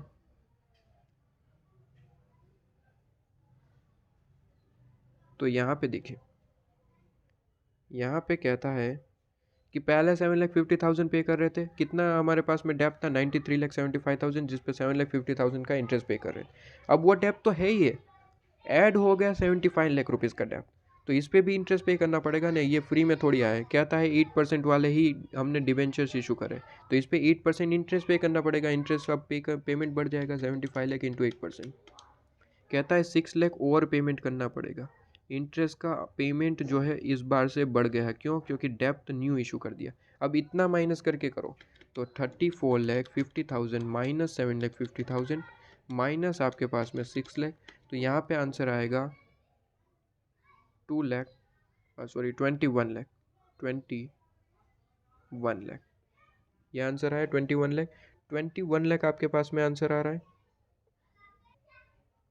तो अर्निंग आफ्टर टैक्स जो है वो 21 लाख होगा, क्योंकि टैक्स रेट वगैरह है नहीं, लेकिन कहता है कि इसमें एक और अर्निंग बढ़ जाएगी। सर जैसे ही आप इन्वेस्टमेंट करेंगे 14,25,000 एडिशनल प्रॉफिट कमाने को मिलेगा, तो एडिशनल प्रॉफिट कमाने को मिल रहा है, अर्निंग, ठीक है, अर्निंग आपको एडिशनल मिल रही है, तो ये भी अर्निंग आपको मिल चुकी। चलिए कोई दिक्कत नहीं है, ये काम हो गया आपके पास में। डिवाइड बाई के ई तो हम निकालना चाहते हैं, वैल्यू ऑफ इक्विटी कितना है, वैल्यू ऑफ इक्विटी आपके पास में है क्या, वैल्यू ऑफ इक्विटी निकालिए। वैल्यू ऑफ इक्विटी तो वही है ना, न्यू इशू किया नहीं है, न्यू इशू होता तो वो अमाउंट ले लेते, यहाँ पे जो अमाउंट है वही लेना है, तो 1,68,75,000 निकाल लीजिए कि कितना आ रहा है, 21 लाख प्लस 14,25,000 डिवाइड बाई 1,68,75,000, तो के ई आपके पास में आ जाएगा, यहाँ पे के ई आ रहा है 20, यहाँ पे के ई कितना आ रहा है, के ई आपका आ रहा है 0.2088 है, तो यहाँ पे 9 कर देते हैं, 209, ठीक है। तो यहाँ पे ये आ गया आपके पास में कॉस्ट, और आपके पास में डिबेंचर्स का तो जितने परसेंट होता है वही आपका कॉस्ट ऑफ इक्विटी रहता है, क्योंकि रिडीमेबल में चेंज होता है, इरिडीमेबल में तो वही रहेगा जो परसेंटेज है, क्योंकि इसमें से टैक्स माइनस होता है लेकिन टैक्स है नहीं, तो जो 8% है वही रहेगा। पहले भी 8% वाले डिबेंचर्स थे, आज भी 8% वाले, तो दोनों 8 वाले ही है, तो यहाँ पे तो 8% ही रहेगा, ये 8%, और ये कितना हो जाएगा 0.209, ठीक है। तो देखिए 0.209, ये 8% है, मतलब कि 0.08।